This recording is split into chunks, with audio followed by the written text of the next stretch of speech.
Hello guys, how are you? What's up? I hope you all are doing very amazing.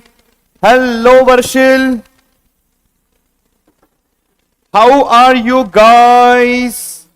Give me a quick thumbs up if my voice is audible, if my screen is visible. Today is a very important day. Why? Because we're going to begin with the Companies Act. That chapter which is going to give you 40 marks. Many students find this chapter very difficult, very lengthy, but people trust me, the most interesting chapter is Companies Act. Today our goal is, guys, let me tell you, today our goal is, we are going to complete 2 chapters, investments and loans. And number 2 is, people, guys,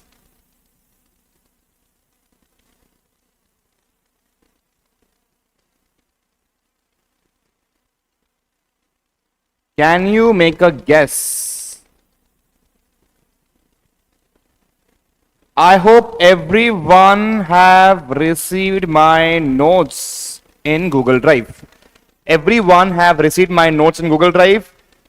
Tell me, guys, the second chapter's name. First of all, how many people have downloaded my notes from Google Drive? Varshil, Jayanand, how many people have downloaded my notes from Google Drive, guys?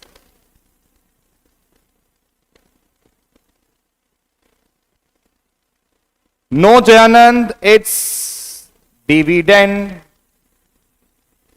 It's Dividend, guys. Okay? Many students find these 2 topics difficult, so we're going to begin with the first 2 topics with investment and loans and dividend itself. Okay, guys? Chalo. Shall we get started? Who all are watching? First of all, give me a thumbs up. And let's begin, people, with our first chapter, and that is investment and loans. Today, we're going to begin learning from the mind map. Sir, पहले thank you so much, आपका contribution next level है. आपके जैसे faculty कहीं नहीं देखी, इतने शिद्दत से पढ़ा रहे हो आप. सर इधर उधर की बात नहीं, टाइम टू टाइम लाइव आ जाना, 1-to-1 query. Thank you so much guys, thank you so much. चलो guys, we don't have time, that is why I have to complete my chapters to the point. I can not talk out of the box topics because we don't have time, guys. Okay, chalo. People, in investment and loans, number 1, section 185 we're going to understand, section 186 we're going to understand, section 187 we're going to understand, then deposits 73 to 76A we're going to understand, and last is debentures we're going to understand from this chapter. After that, we're going to begin with dividend, and that is your section 123. Okay? Chalo guys, without wasting any time, we are not going to learn from these notes. We're going to learn from the mind map. Just using this mind map, your entire section of 186 will be done. Shall we begin, guys? Tell me quickly. Section 185 means loans to directors, etc. Now, people, what is the general rule? A company shall not give directly or indirectly loans, guarantees and securities to director of company, holding company, relatives, partners as well as firms such as director or relative where he is a partner. So tell me quickly, guys, what is the general rule? Talks about section 185. No company shall give directly or indirectly loans, guarantees, securities for a loan to director of company, holding company, to its relatives, to its partners, or company cannot even give loans to such firms where director is a partner or director. Understood, guys? Strict prohibition. There is no exception to this case. Now listen to me very, very carefully. A company can give loan, guarantee, security to persons in whom director is interested. Again, we are going to understand this. No company shall give directly or indirectly loans, guarantee securities to director of the company, to its holding company, to its relatives or to its partners, number one, as well as company cannot even give loans to any firm where director is a director of that firm or he is a partner of that firm. Strict prohibition, so that company should not misuse the funds of the shareholder. This is the core reason behind why this law has been made. Company should not misuse the funds of the shareholder. But sir, there is one exception to this case. A company can give loan, guarantee, security to persons in whom director is interested. That means what? By passing a special resolution, and the loan should be used for the principal business activities. So guys, company can give loan, guarantee, securities to persons in whom director is interested. We're going to understand the definition of persons in whom director is interested later. But right now, if company wants to give loan to persons in whom director is interested, what are the conditions? Number one, they have to pass a special resolution where in the general meeting they have to give an explanatory statement explaining the particulars of loan, guarantee, security, purpose of loan, guarantee, security, any other relevant facts. That means you can give loan, but making sure that it is used for principal business activity and that you have obtained the shareholders approval via special resolution.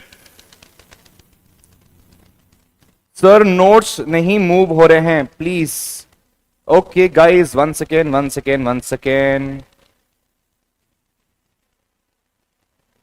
Guys, now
guys, am I audible? Is my screen visible?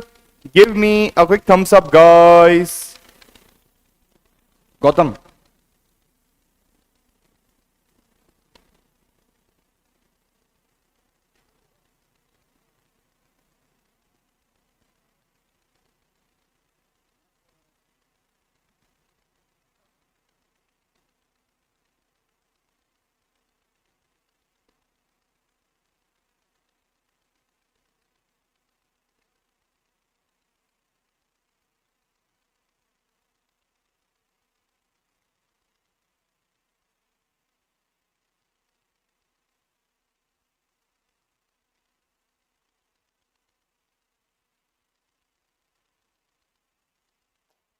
Yes, now it is perfect. Guys, let's begin from the starting. Chalo, chalo, guys. Apologies for the inconvenience. Chalo, guys. Our first section is loan to directors, section 185. What does this rule says? Company cannot misuse the funds of the shareholder. That is why this law has been made. No company shall give directly or indirectly loan, guarantee, security for a loan to directors of company, directors of holding company, relatives, partners, as well as company cannot even give loans to firms in which that director is a director or a partner of that firm. Simple, guys. Strict prohibition. If company starts giving loans to directors and this director spends the money lavishly, don't you think shareholders' funds are misused? So that is why this law has been made. But there is an exception to this case. A company can give loan, guarantee, security to persons in whom director is interested. Now we can understand what is the meaning of persons in whom director is interested later. But first let's understand, if a company is able to give loan, what are the conditions company has to comply. Company first have to pass a special resolution, a meeting of shareholders. Now when they're going to call a meeting of shareholders, they have to give a notice. In the notice, they should attach an explanatory statement explaining the full particulars of loan, guarantee, security, purpose, why are we giving loan, and third is any other relevant facts. So number one is they have to pass a special resolution. Apart from special resolution, company has to use that loan towards its principal business activity only. Use funds for its principal business activities only. So two conditions, special resolution and number two, principal business activities only, company has to use that fund. Very easy, guys. Okay. Now the important question is, what is the meaning of persons in whom director is interested? Persons in whom director is interested includes private company where that director is a director or a member. That means what? Company is giving loan to private company in which A, who is a director of that company, is also director of the private company. Okay, sir. Next is body corporate where company owns at least 25% voting power. Body corporate where company owns 25% voting power, which is controlled by one or more directors. Okay, sir. Next is body corporate where board acts according to the directions of the lending company's board of director. Third one is this company acts as per the instructions and directions of this company's director, that is A. So persons in whom director is interested means what? Three people will come. Number one is a private company where director is a director or partner of the private company. Next is a body corporate where one or more director controls minimum 25% voting power of that company, body corporate. Third is director does not owns any shares, but over here this company act as per the instructions of company A. That means what? All these three entities are persons in whom director is interested. Very easy, guys. So tell me quickly, we'll revise. General rule says no company shall directly or indirectly give loan, guarantee, security to directors of company, holding company, relatives and partners. Strict prohibition. Apart from that, company cannot also give loans to firms in which such director or his relative is a partner. Strict prohibition. But there is an exception to this case. Exception is you have to pass a special resolution and the money should be used for principal business activity. Now, what is the meaning of persons in whom director is interested? Private company where director is a director or a partner. Next is body corporate where company director, one or more director owns 25% voting power. And third is that company which acts as per the instructions of the main company. That is called as persons in whom director is interested. That means to these people you can give loan, provided two conditions you have to follow. Tell me what are the two conditions? Special resolution, and number two is principal business activity only you can use that loan. Okay, sir. Now, penalty for violation. If you violate section 185, which is serious, company will be fined rupees 5 lakh to 25 lakh rupees. Officer in default, imprisonment for up to 6 months, or fine 5 lakh to 25 lakh rupees. Director or the person who received the loan, imprisonment up to 6 months, or fine 5 lakh to 25 lakh rupees, or both. Now you know the penalty. Now comes the main topic. Main topic.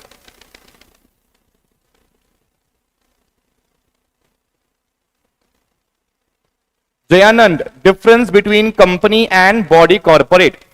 Jayanand, company and body corporate means the exact same thing, but in foreign countries we use the word body corporate. Okay, body corporate can also mean LLP. That is the difference. Okay, guys. Chalo. Now, exemptions. In which scenario section 185 will not be applicable? When loans are given to managing director or whole-time director. When loans are given to managing director or whole-time director. Again, there are two situations. Number one is as part of service conditions for all employees. You are giving a home loan to all the employees. While you are giving home loan to all the employees, among the employees, MD and whole-time director are also part. Then that's completely fine. Section 185 is not applicable because you are giving loan to everyone. You are not favoring one person. Okay, sir. Next is, you have passed a special resolution by a member. For example, company wants its directors to be more informed about everything, so they provide them a course, very costly course they provide to the directors. It is completely allowed. A special resolution is passed. Okay, sir. Now this is done. Next is guarantee or security by a holding company for a bank or a financial institution to subsidiary if used for principal business activity. That means what? If holding company is giving guarantee or security to a bank which has given loan to its subsidiary company so that that money can be used for principal business activity, then also it's completely fine. Section 185 will not be applicable. Subsidiary company has taken a loan. Let's say Myntra is a subsidiary company of Flipkart. Myntra has taken a loan. To guarantee this loan, Flipkart has given guarantee. Flipkart has provided guarantee or security to the bank that has given loan to Myntra. Completely fine unless Myntra is using it for principal business activity. If Myntra is using that money for principal business activity, Flipkart is giving guarantee to the bank that if Myntra does not pay, we will pay you. That's completely fine. Section 185 will not be applicable. Yes. Difference between company and body corporate. Guys, body corporate will also include LLP. Company means company. Okay, guys. If we talk about foreign countries company will be called as a body corporate. Okay. In body corporate, all the corporations will also come. Chalo. Now, next exception is if holding company is giving loan guarantee security to its wholly owned subsidiary company. Again, money should be used for principal business activity, then that's completely fine. Okay, sir. Next is companies, businesses itself giving loans, guarantees, securities like banks.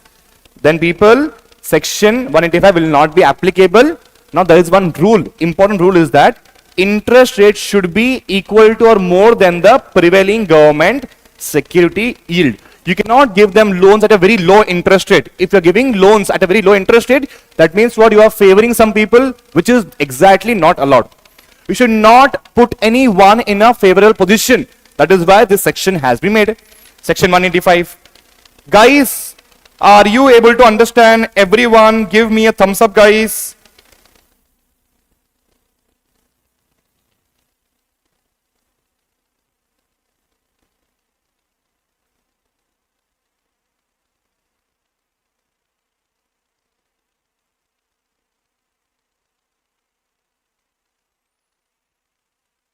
Dayanand, Mamta, Varshil.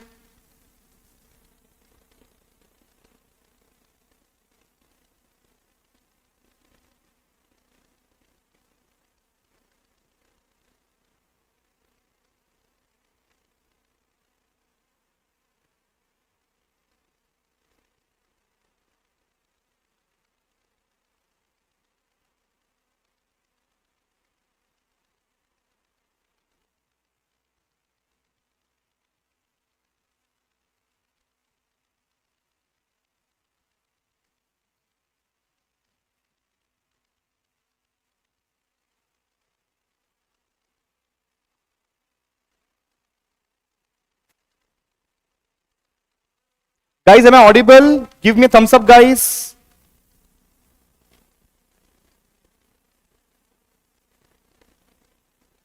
Oh, oh, oh.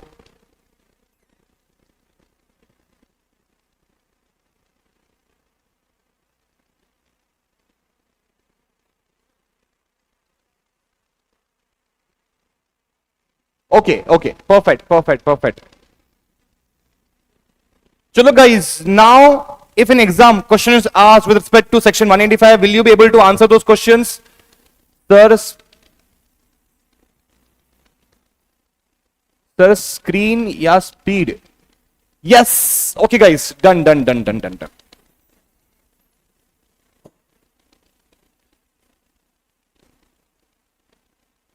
Chalo guys, quickly we'll revise again the entire section. Number 1, what does section 185 says? No company shall directly or indirectly give loan guarantee security to two categories of people. Number 1, director of holding company, relatives, partners, as well as firms in which that company's director is a director or partner of that firm. Very easy. Strict prohibition, no exception.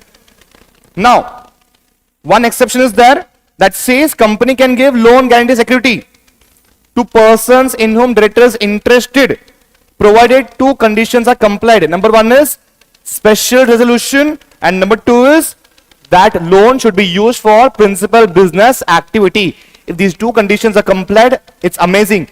Now the important question is, what is the meaning of persons in whom director is interested? Private company where the director of the main company is a director of that company. Next is body corporate where the director holds or controls 25% voting power. Number 3, body corporate where the directors act as per the instructions of the main company director. So to these people you can give loan. Easy guys, two conditions should be complied. Tell me which are those two conditions. Number 1 is principal business activity and number 2 is special resolution. Okay, now what are the exceptions to this case? When will section 185 will not be applicable? We first understood section 185, then we understood its exceptions. Now, in which scenario section 185 will not be applicable?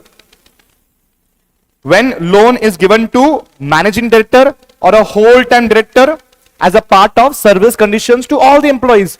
You are favoring all the employees. In that case, it's completely fine.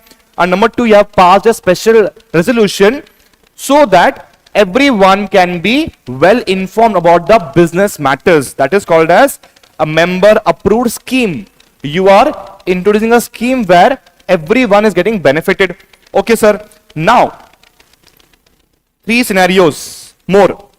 This one is very easy. Company's main business is itself giving loans, guarantee securities. Obviously, to these companies, section 185 will not be applicable, provided company, while giving loan, interest rate should be more than or equal to prevalent government interest rate.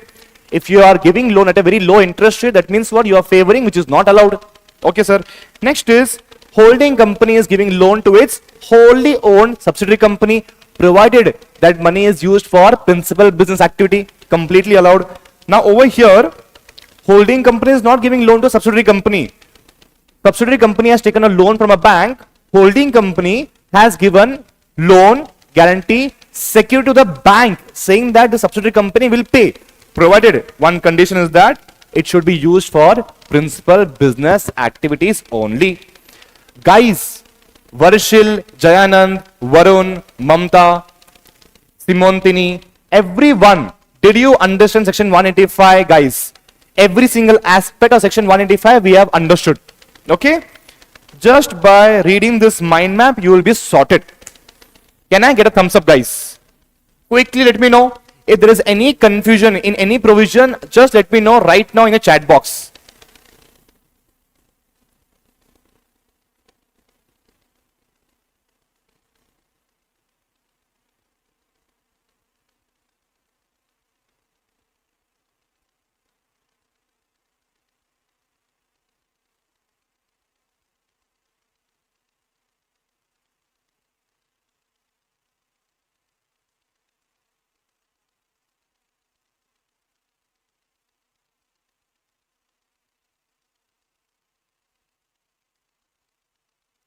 Easy no guys?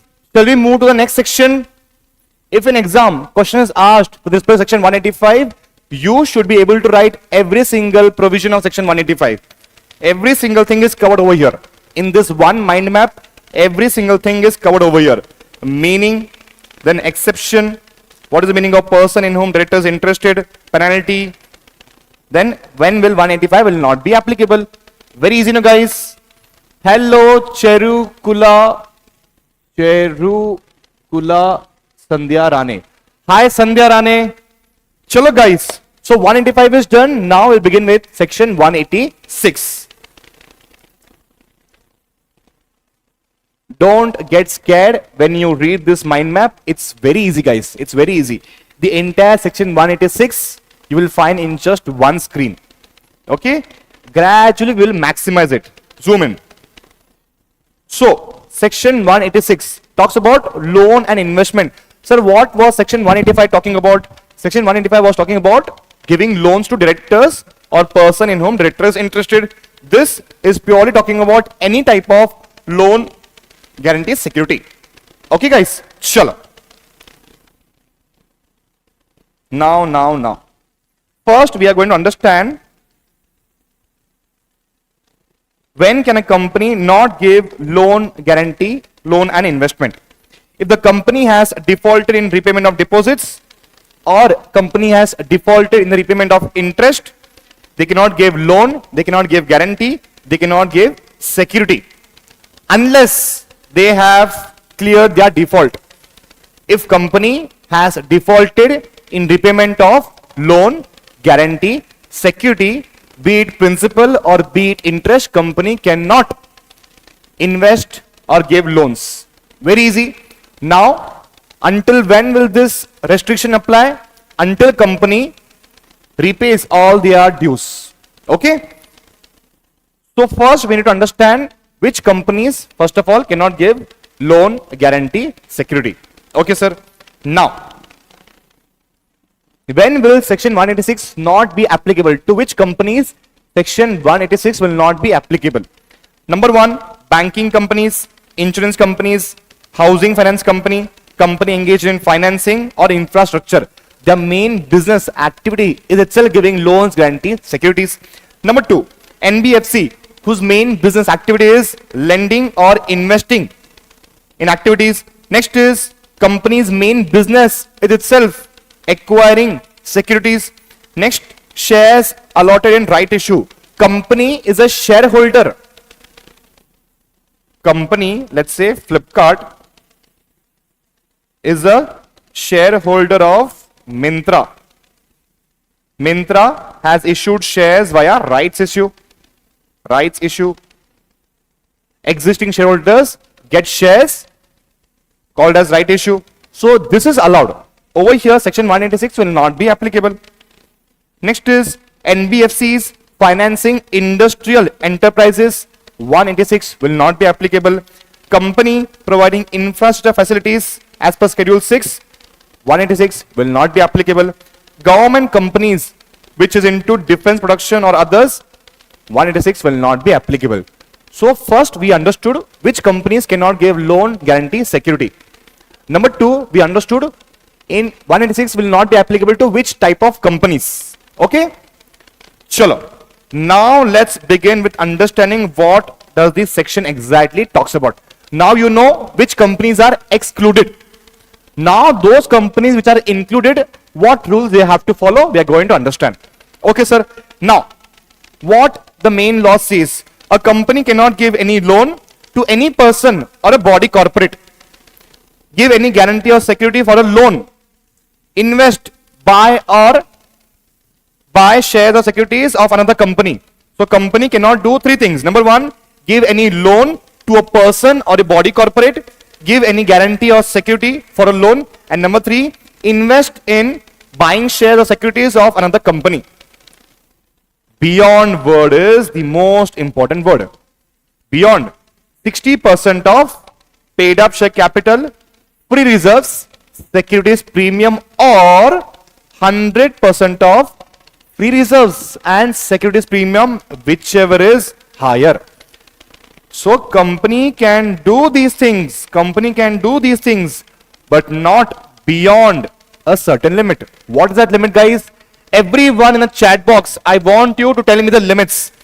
60% of paid up share capital, free reserves, securities premium, or 100% of free reserves or securities premium, whichever is higher. Everyone in the chat box, I want you to tell me the limits.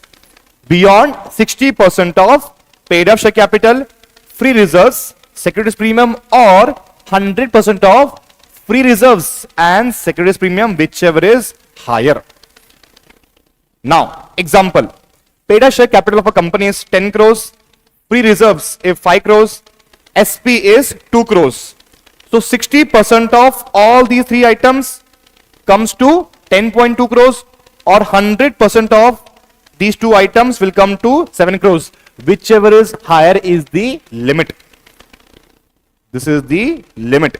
Now listen to me very, very carefully. Now we know the limit. Okay. Now let's come over here. So company, if they want to give loan, guarantee, security beyond the limit, what they have to do, sir? They have to pass a special resolution. When the limit is exceeded, if the company wants to cross the limit, requires special resolution in the general meeting. Now, no SR is required if loan and guarantee is given to wholly owned subsidiary company or joint venture. Investment is made in wholly owned subsidiary company, but they have to disclose details in the financial statement. So we know that in which cases SR is not required. Loan guaranteed to wholly owned subsidiary company or joint venture, or if they are investing into wholly owned subsidiary company, they are not required to pass a special resolution, but they have to disclose details in the financial statements. They have to disclose details in the financial statements. Okay, sir. Now, exactly what details do we have to disclose in the financial statements? Details of loans given, investment made, guarantee given, securities given. Along with that, also the purpose for which the loan, guarantee, security was given. Guys, is it too heavy? Let me know in the chat box. Is it too heavy, guys? It's very easy. First, we know what a company cannot do beyond a limit. We also know the limit. Now we also know when will SR not be required. Okay. Now that we are going to pass an SR, what details are required? We have understood till now. Everyone, Varshil, Sandhya Rane, Simantini, Jayanand, Mamta, Varun, everyone, guys, let me know till here, are you clear or not?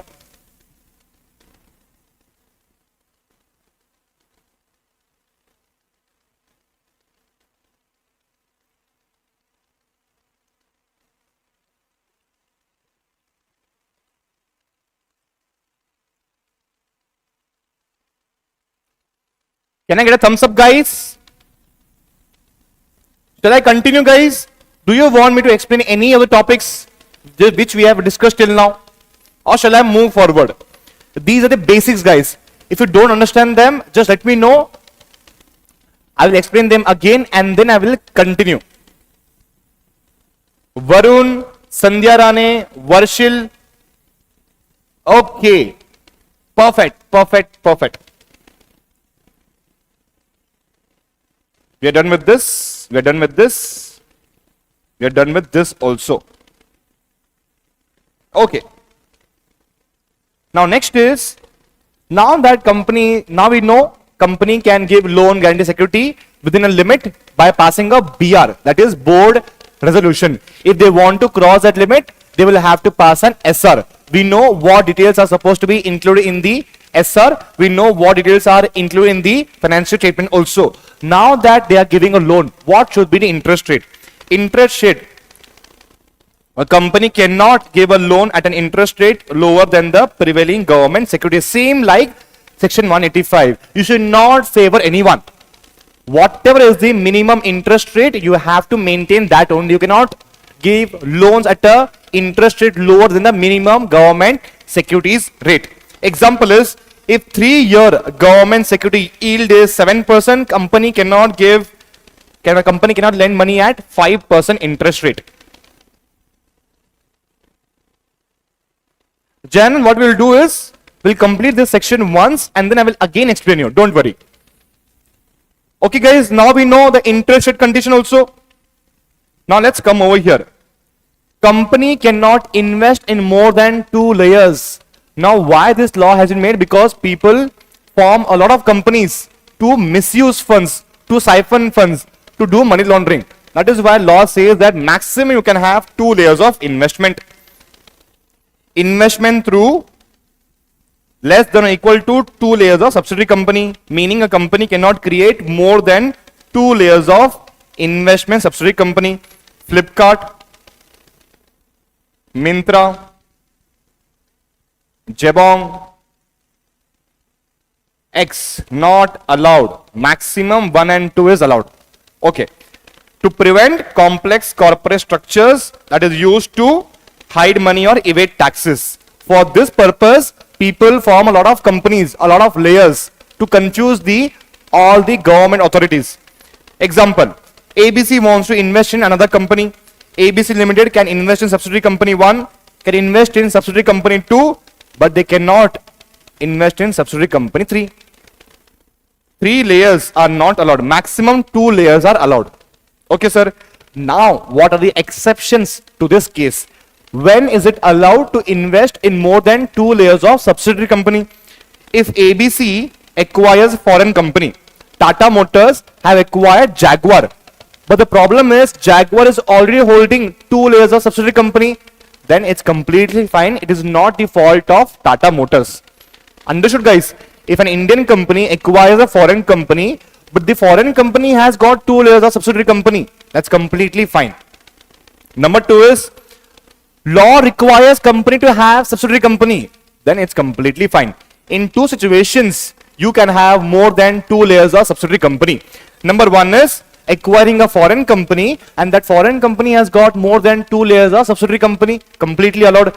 Number 2 is law requires you to have subsidiary company, then it's completely fine. Law requires to form a special company, special vehicle company. This is mostly applicable to real estate projects. They have to form a separate company for a separate project. Okay guys, so 2 exceptions. If an exam question is asked with respect to section 186, will you be able to write till here? Can I get a thumbs up, guys? Chalo guys, this one is done.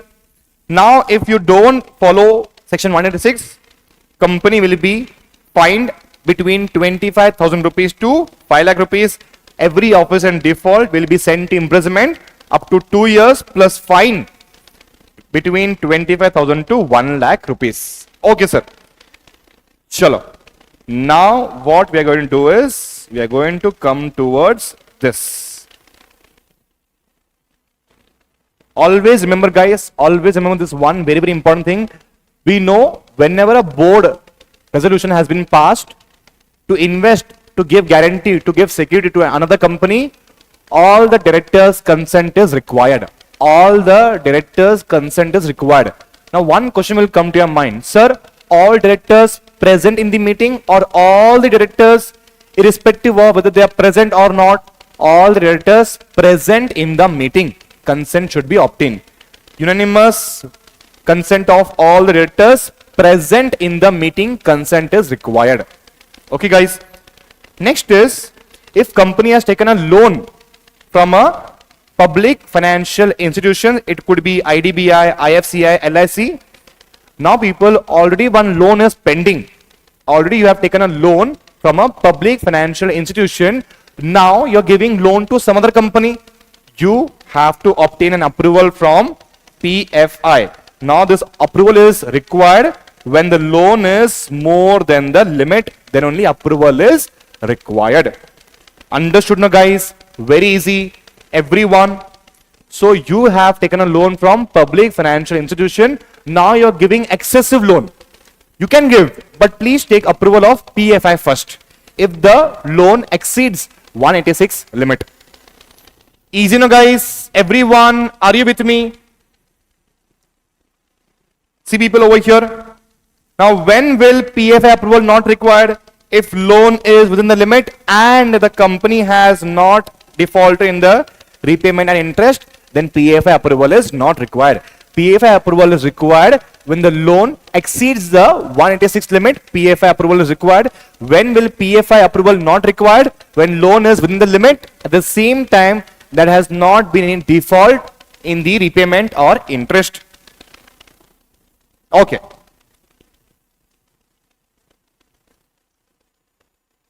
Now, this is important, guys.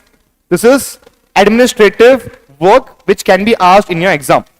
Every company must maintain a register called as MBP2 at the registered office that should be kept open for inspection.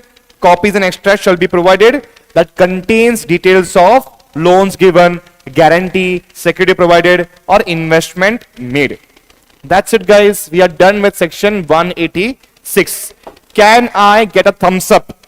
Let's revise the entire section 186 again, guys.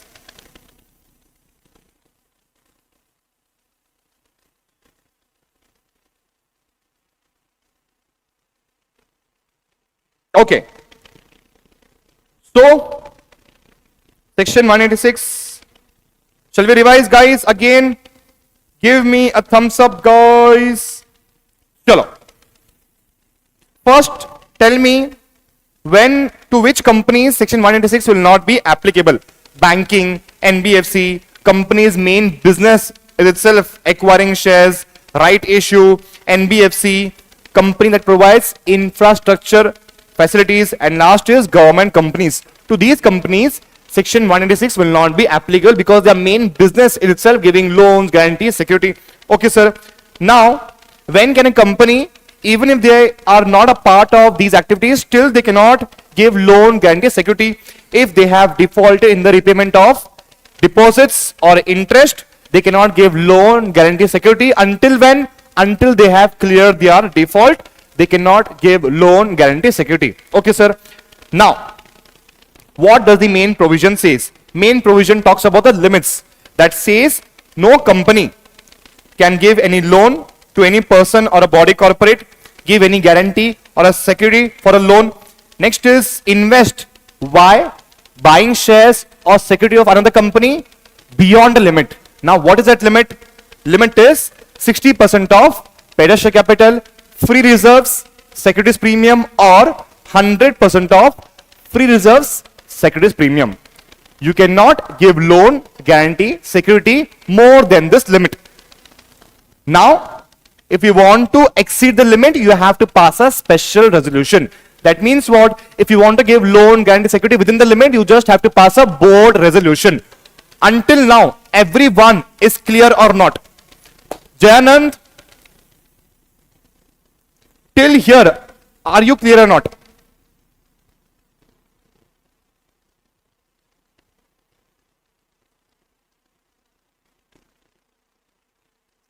Jayanand, quickly give me thumbs up. I am specifically waiting for you.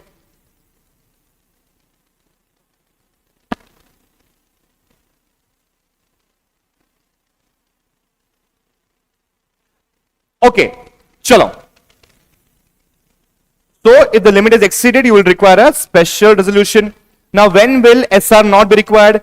If you are giving loan, guarantee, security to a wholly owned subsidiary company or a joint venture, or you are making investment in the wholly owned subsidiary company, you don't require SR, but you have to disclose the details. Now, exactly what details you have to disclose in the financial statements? Loans given, investment made, guarantee given, securities given, and the purpose for which such investment has been made. Okay, sir. This is done. This is done. This is also done. Next is investment not more than 2 layers. Now, what are the exception, guys? Exception is if a company acquires foreign company and that foreign company already has more than 2 layers of subsidiary company, completely fine. And number 2 situation is if government requires you to form a subsidiary company, it's completely allowed. Okay, sir. Now that you are giving loan, the interest rate should not be less than the government yield rate. Okay, sir. Now penalty is 25,000 rupees to 5 lakh rupees. Officer in default, imprisonment less than 2 years. Fine is 25,000 rupees to 1 lakh rupees. Okay, sir. That's it, guys. Okay. This one. So while you are passing a board resolution to give loan guarantee security within the limit, if you are going to pass a BR, you need to obtain the consent of all the directors present in the meeting. Number one. Now, when will you require the permission of the PFI? When the loan exceeds the limit. Number one. Now, when will PFI approval not required? When investment is within the limit, obviously, and the company has not defaulted in the repayment or interest rate. That's it, guys. Everyone, are you with me? Now, I hope, guys, every single provision of section 186 should be clear to you by now. We have went into depth. Okay? Can I get a thumbs up, guys? Chalo. Now, let's begin with section 187. Very easy. It's not lengthy like section 186, but it's very easy. Okay? Chalo. Section 187 talks about investments of a company to be held in its own name. So normally what happens is, if I want to do a fraud, I will invest, but not in my name, but in some other person's name I will invest. Companies that say this is not allowed. Okay? Chalo. Investment to be held in the company's own name. Now the exception is, a company may hold shares in a subsidiary company in the name of the nominee only if needed to maintain the minimum number of members required by law. Sir, I did not understand anything. Don't worry, guys. See, we all know a private company requires minimum 2 shareholders. Yes or no, guys? 2 shareholders a private company requires. Now that Flipkart has formed a company, Flipkart has formed a company called as Myntra. So 100% shares are held by Flipkart. 100% shares are held by Flipkart. Now people, if 100% shares are held by Flipkart, how can there be more than one member? So Flipkart says that I will appoint one member as the nominee. One member as a nominee who will hold one share, but on behalf of me only. So people, don't you think this member is holding shares on behalf of Flipkart? It's completely allowed because law says that to form a private company you require 2 members. Easy, no, guys? Chalo. Let's come over here. A company may hold shares in a subsidiary company in the name of a nominee only if needed to maintain the minimum number of members required by law. Now I hope you have understood this. Okay. What the main law says is that a company must hold all its investment. It could be property, it could be shares, it could be securities, it could be other assets.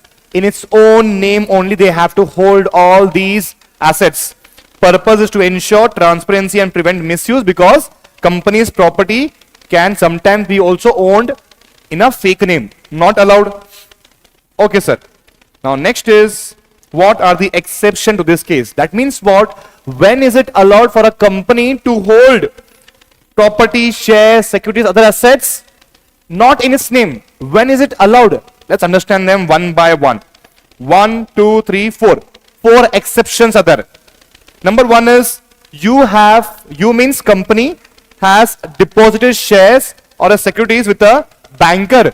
But what is the purpose behind giving those shares and securities? To collect dividend and interest. So company is asking the banker that you collect dividend and interest in my name. That's completely fine, guys. Company wants to save its time, so it is outsourcing its work to the bank. ABC Limited with its HDFC Bank to collect interest. Okay. Next is transfer or holding shares or securities in the name of a scheduled bank to make future transfers easier. Do you remember takeover code where the acquirer has to transfer funds to an escrow account to fulfill the obligation or takeover? Do you remember, guys? So that's completely fine. That means what? You are transferring shares or securities to a scheduled bank to make future obligations very easier. It's completely fine. Okay. Next is deposit or transfer shares or securities as a collateral security for a loan or a obligation.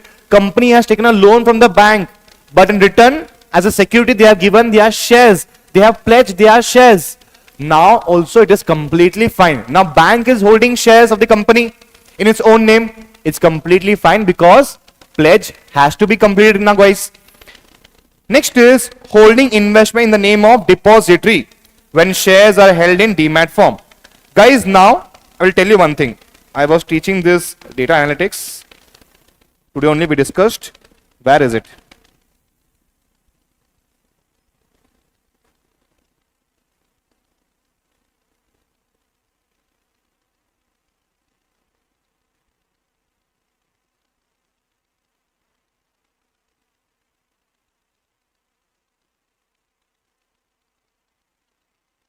Yes, guys. People tell me one thing. Okay, I will draw a new diagram. This is Reliance. Reliance has got 1 lakh shares. Reliance has got 1 lakh shares. Now there are multiple investors. Multiple investors. Let's say they are in 10 lakh. 10 lakh investors are there. Now investors continuously buy and sell shares and securities. Yes or no? Is it possible for Reliance to continuously monitor, to reflect those transactions? It is not possible. So what Reliance will do is, Reliance will give all these shares to a depository. Now you tell me, guys, what is the meaning of depository? Depository are the ones who convert physical shares into electronic format. It's called as depository. So Reliance has given all their shares to the depository, that now you manage everything. We have got a business to focus on. You manage everything. But in our books of accounts, we will have you as the registered shareholder. Registered shareholder. So there are two types of shareholder. Registered shareholder and number 2 is beneficial shareholder. What is the meaning of beneficial and what is the meaning of registered, guys? Registered means the name of the shareholder that appears in the books of accounts. Name appears in the books. But actually, do you think depository will receive dividend voting rights? No. Beneficial owners will receive dividend and voting rights. Now people, listen to me very, very carefully. Let's read this again. Hold investment in the name of depository when securities are held in demat form where company is the beneficial owner. Are you able to understand, guys? All the 4 exceptions. Did you understand, guys? Number 1 is where you deposit shares or security with bankers for collecting dividend and interest. Number 2, you're transferring or holding shares in the name of scheduled bank to complete your future obligations. Number 3, you're depositing shares or securities as a collateral. And number 4 is held in the name of depository where the company is the beneficial owner. Very easy, guys. Everyone, can I get a thumbs up? So we understood the meaning also. We understood the exceptions also. Now, company has to maintain a register of investments, those investments which is not held in its own name. If the company holds shares or securities through a depository, they must maintain a register with respect to particulars of investment, keeping it open for inspection by any member or debenture holder, free of charge. During business hours only it can be inspected. Next is company may impose other restriction also in its AOA or general meeting to inspect the books of accounts. Now form. Which form is going to be used over here? MBP3 is going to be used over here. In this register, you're going to maintain all the investment that is held in not company's own name, and MBP2, loans, guarantees, securities, investment made by the company. Easy now, guys. Maintenance is C, kept at RO in custody of a company secretary, and last is authenticated by the CS. Contents of MBP3, date-wise details of such investment, reason for not holding in company's name, relationship contract under which it is held, and last is whether temporarily held by others. So all the details has to be mentioned in MBP3. Guys, now can I get a thumbs up, guys? Everyone. Sir, number 4. Holding investment in the name of depository where securities are held in demat form where the company is the beneficial owner. So, Basically, what is the meaning of beneficial owner? The one who will receive dividend, the one who receives voting rights. So if you are the beneficial owner, but in books, some other guy is the registered owner, it's completely fine. It's completely allowed.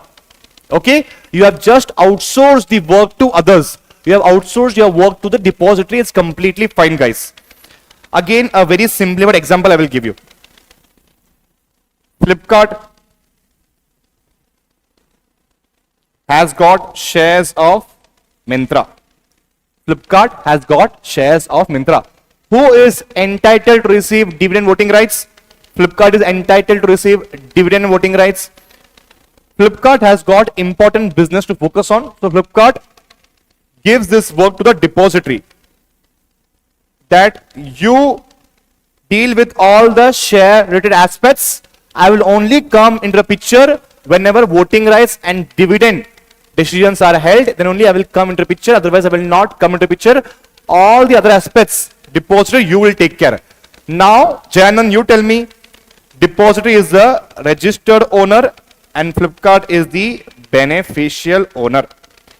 Flipkart is the beneficial owner. Who is receiving benefits? Flipkart is receiving benefit. But on books of account, who is the owner? Depository is the owner. It is completely fine. Now I hope guys everyone understood. Okay. So we are done with section 187. Simondani has told, sir, please share your mind map of today's topics. Yes. Simondani, don't worry. All the mind maps, every single note that I have used, you will receive in the group, guys. Okay. Chalo. Now people, let's talk about deposits. Before we begin, we'll take a break of 5 minutes. I know guys, the concept is very, very heavy. We understood 3 heavy sections. Section 185, section 186 and section 187. I know it is heavy. So we'll take a break of 5 minutes. We'll meet at 7:05 p.m. We'll meet at 7:05 p.m. Okay guys? Chalo. Guys, first of all, tell me, did you understood everything now guys? Is your revision now over? Section 185, 186, 187. Are you thorough with all the section guys? All the people who are watching these lectures after the live has ended, if you have got any doubt, just let me know in the chat box. I will make sure that all your doubts are resolved in less than 3 hours. Okay? Chalo.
Yes, guys. Chalo. Let's continue with the next topic, and that is deposits. Until now, we have covered three very, very important sections. Number one is section 185, 186, and 187. Okay, chalo. Now let's begin with section 73 to section 76A.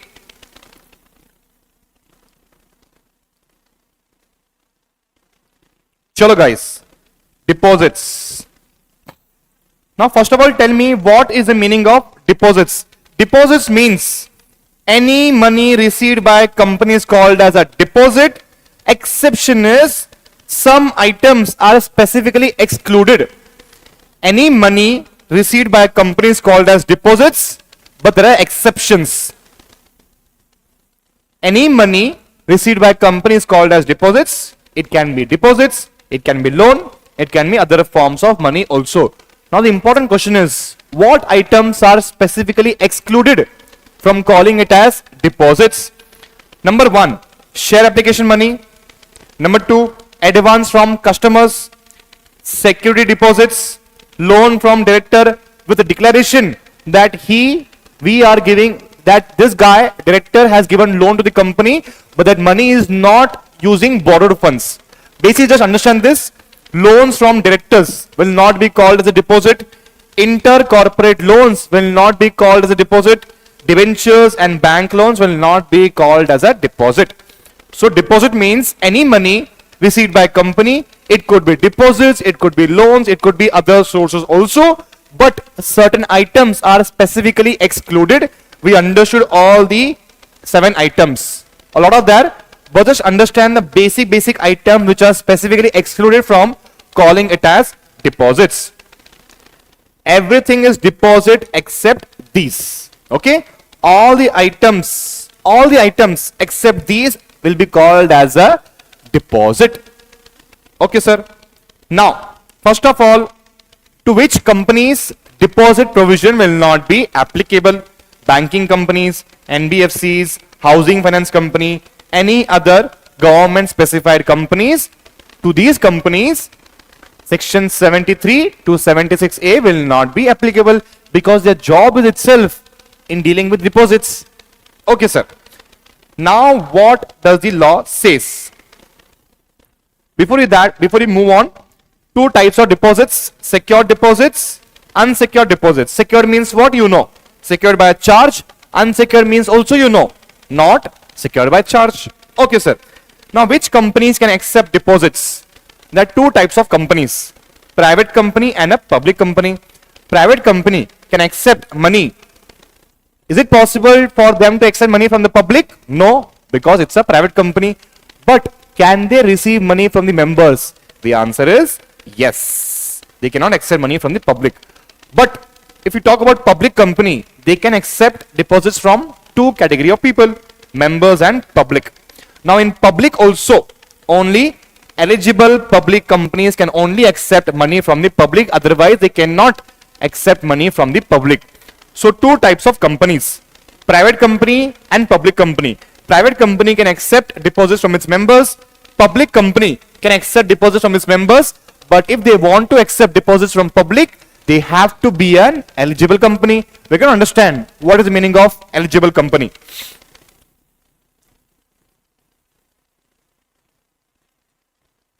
Where is this eligible company? Yes. What is the meaning of eligible company?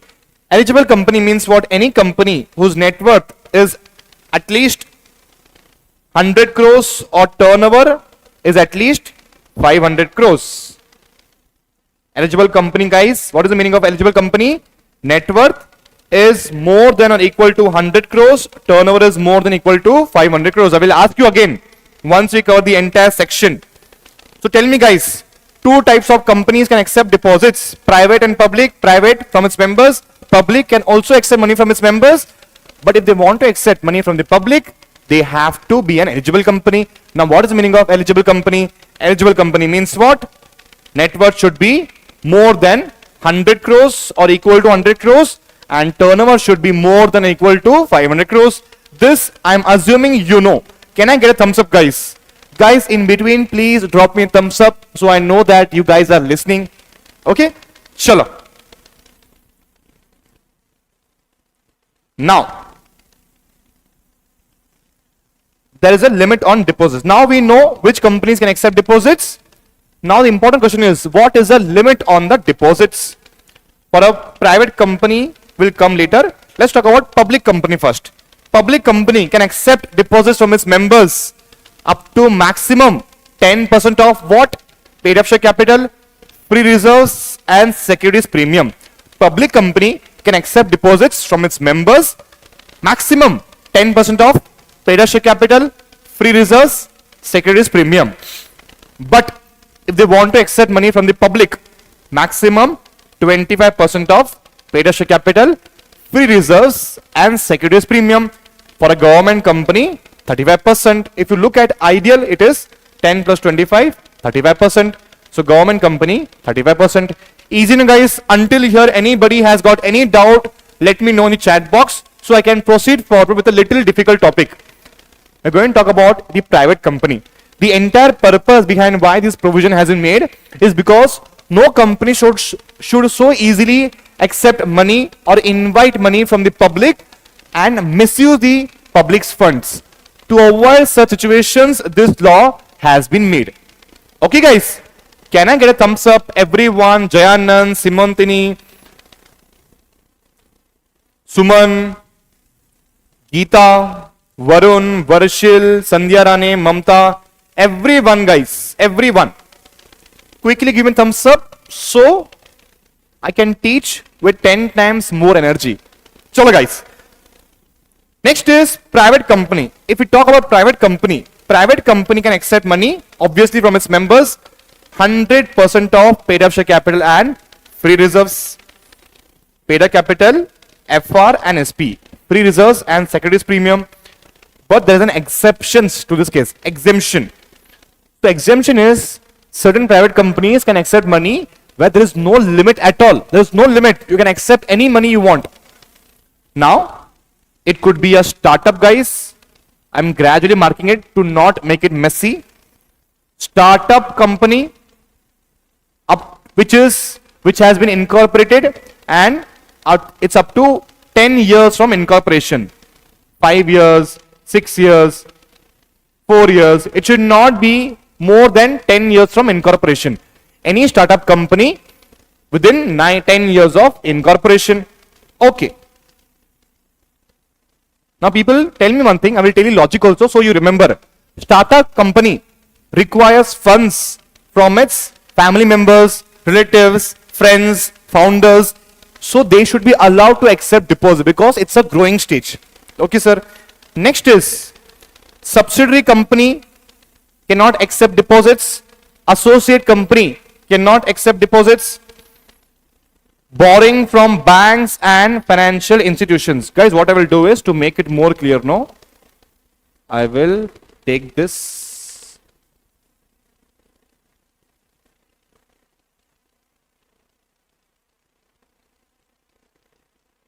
Yes.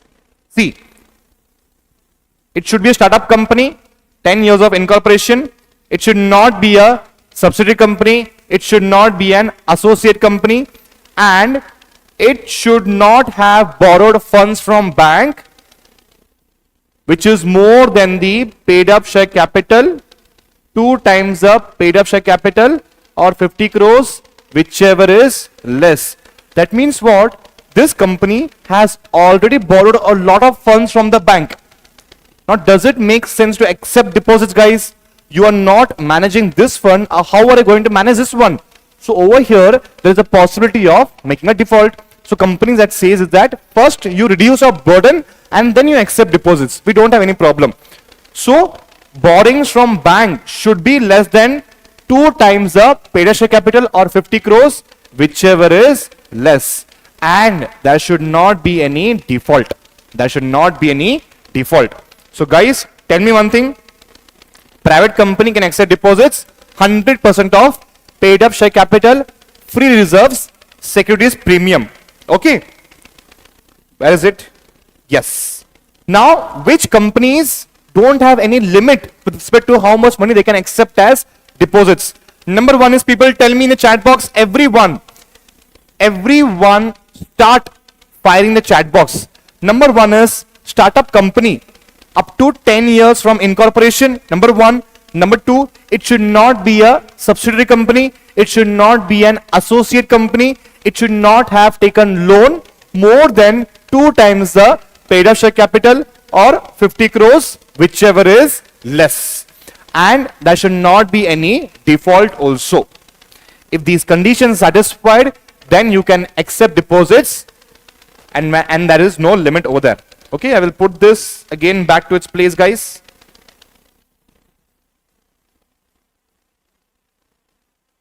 Everyone, did you understand? Geeta, New, Holy, Simontini? Yes. So this is done, this is done, this is done. Okay. Now people, we know which companies can accept deposits, what is the limit. Now what is the tenure is the most important question. Generally 6 months to 36 months is allowed. It should not be less than 6 months. Why? If every company starts accepting deposits for less than 6 months, it will start acting like a bank. It will accept money so quickly from everyone because tenure is very less. It will start functioning like a bank, which is not good. Okay. And if the tenure is more than 36 months, if it's a very long-term loan, it's again a risky thing for a company. Okay, sir. Now, when is it allowed? When is 3 months to 6 months allowed? If it's a short-term loan, you are taking money for your working capital purposes, for daily business activities, it's completely fine, but there is a limit to that. Limit is amount should be less than 10% of paid up share capital, free reserves, securities premium. So now everyone tell me in chat box, what is the tenure of deposits? 6 months to 36 months. No company can accept deposits for a less than 6 months and more than 36 months, we know. But there is an exception. Company can accept deposits between 3 months to 6 months.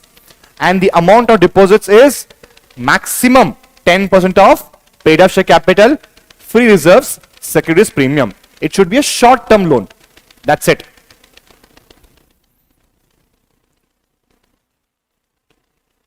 Suman, 2 companies we spoke about, private can only accept money from members and public can only accept money from members as well as public. So over here we are talking about tenure of the deposits. Tenure of the deposits. This is applicable to everyone, guys. This is applicable to everyone. Okay. We spoke about exemption also. Private company, within limit, it is allowed from its members 100%, and over here there is no limit. Okay, guys. So we are done with the deposits. Over here, anyone has got any doubt, guys? Let me know in the chat box. This screen, I'm talking about this part of the screen. Everyone clear with this part? Let me know in the chat box. Everyone, guys. Geeta, Suman, Simontini, Varun, Jayanand, Sandhya, Mamta, Varshil. Guys, until here, any doubt you have got? Shall we quickly revise, guys? What we'll do is we'll quickly revise. Chalo. No problem. First of all, what is the meaning of deposits? Any money received by a company is called as deposits. It could be deposits, loan or other forms. Exception is certain items are specifically excluded from calling as a deposit. Share application money, advance from customers, deposits, loan from director, intercorporate loan, debentures, bank loans. These items will not be called as a deposit. Apart from them, everyone will be called as a deposit. Every item will be called as a deposit. Okay, sir. Now, to which companies section 73 to 76A will not be applicable? Banking, NBFC, housing finance company, any other company specified by the government. Okay. Now, 2 types of deposits, secured, unsecured. Secured means secured by a charge, unsecured means not secured by a charge. We know this. Now, 2 types of companies can accept deposits, private and public. Private can accept money from its members only. Public can accept money from members also as well as public also. Now we are talking about the limits. If we talk about public company, they can accept money, they can accept deposits from its members up to how much? Up to 10% of paid up share capital, free reserves, securities premium. If we talk about public, maximum is 28% of PSC, FR and SP. Okay, sir. Now if we talk about private company, 100% of PSC, FR and SP, they can accept money. Exception, there is no limit to the limit of deposits. What is that? Startup company, it's been just less than 10 years of incorporation. Number two, it is not a subsidiary company. It is not an associate company. It has borrowed money from banks, no problem. But the borrowed money is less than 2 times the paid up share capital or 50 crores, whichever is less, and there should not be any default. Okay, now talking about tenure. Tenure should be 6 months to 36 months. Now, less than 6 months not allowed, more than 36 months not allowed. But there is an exception. You can accept deposits between 3 months to 6 months if it's short term and the amount is less than 10% of PSC, SP and FR. Otherwise, it is not allowed. So we are done with this part. Everyone clear na guys? Chalo. Now let's move on to the procedure.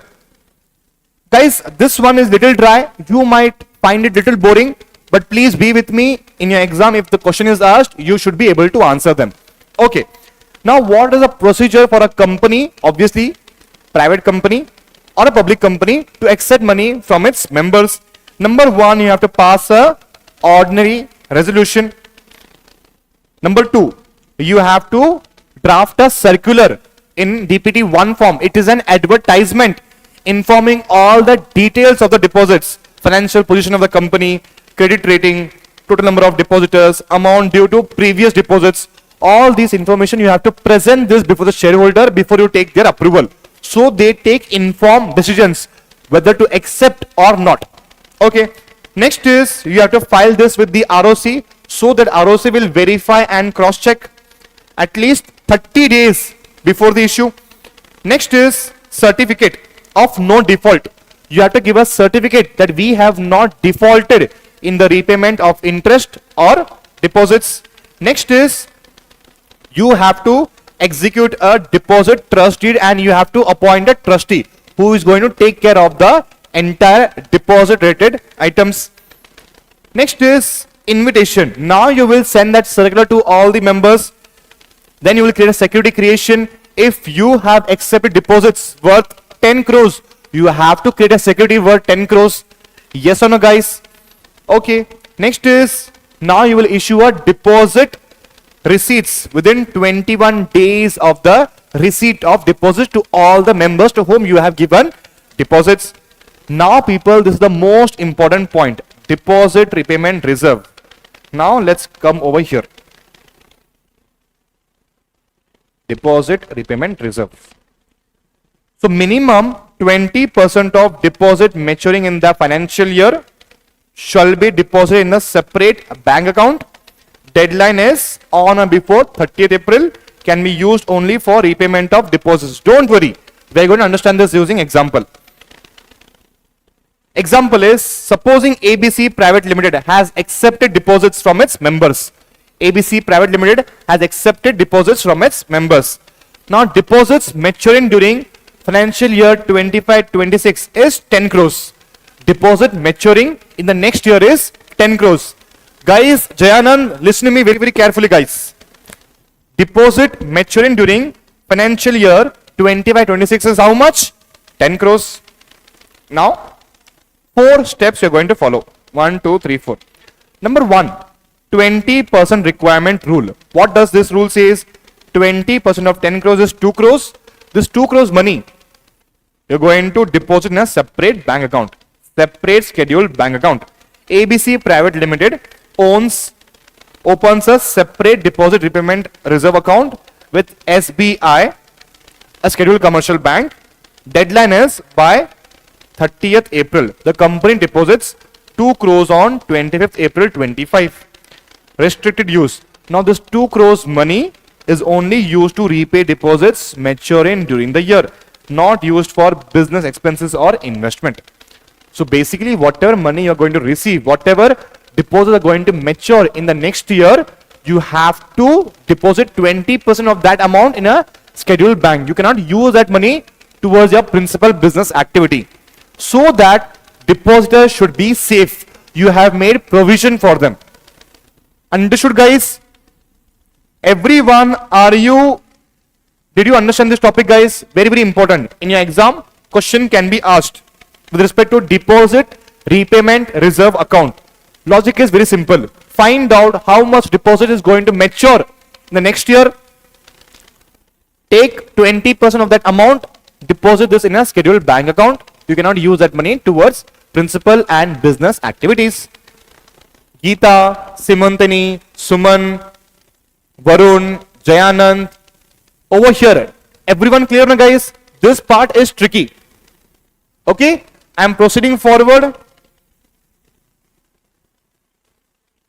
So now you have created deposit repayment reserve account also. Now what you will do is you have to file a document that is called as return of deposit with the ROC. By 30th June, every year you have to inform ROC how much deposit we are holding, how much is repayable pending. You have to inform everything.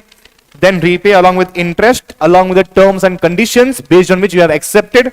And last is, if you fail to repay the deposits, members can go to tribunal to file a complaint for repayment.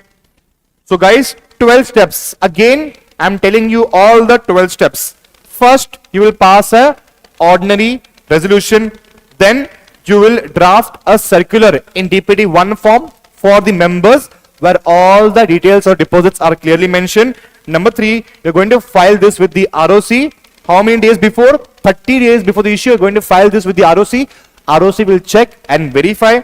Then what you will do is you are going to create a certificate of no default in repayment of deposit as well as interest. Next, you're going to create a deposit trust deed, execute a trust deed, and you're going to appoint a trustee. We're going to understand about trustee more in detail. Next, now you're going to invite members by giving a circular.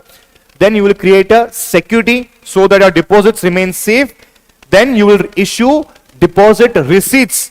Within how many days? Within 21 days of receipt of deposits, you will create a deposit repayment reserve account. Okay, sir. Now, next is you're going to file with the ROC one return called as DPT3 and then repay along with interest and terms and conditions to all the members. And last is, if you fail to repay deposits, members can go to the tribunal. Easy, no, guys? Very easy. So we understood about private company. Now if we speak about public company, very similar process. Over here, OR is required, but if you want to exceed the limit, SR is required. Sir, just now we have understood that you cannot accept deposits more than a limit. I'm not talking about that limit, guys. You have to be within the limit of deposits only. But there's a section called as section 181C that talks about if you accept money more than 100% of paid up share capital, free reserves, SP. We're going to understand tomorrow. Okay? Powers of the board or restrictions on powers of the board. So you cannot cross this limit. If you want to cross this limit, you have to pass an SR. Again, people, just keep in mind, let's not complicate it. Just keep in mind that OR is required. If you want to exceed the limit of section 181C, you have to obtain SR.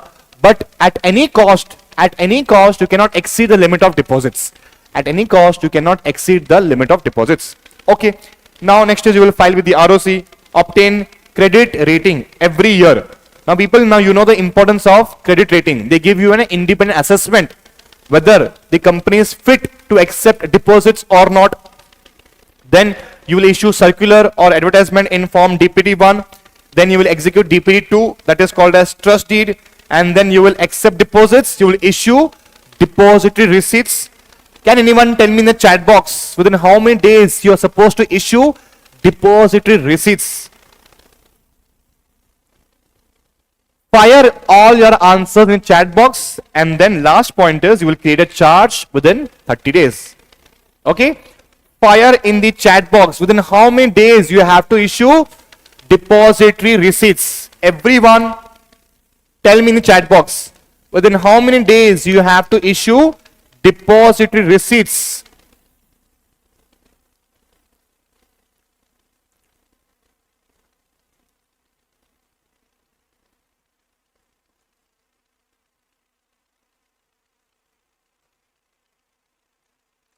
Guys, I'm continuing, but please tell me in the chat box. Yes, Janand, amazing. Perfect, guys. Okay. Now, let's talk about appointment of deposit trustee. Very, very important. Many times in your model papers, in your PYQs, this question was asked. Duties of deposit trustee. Amazing, guys. Chalo.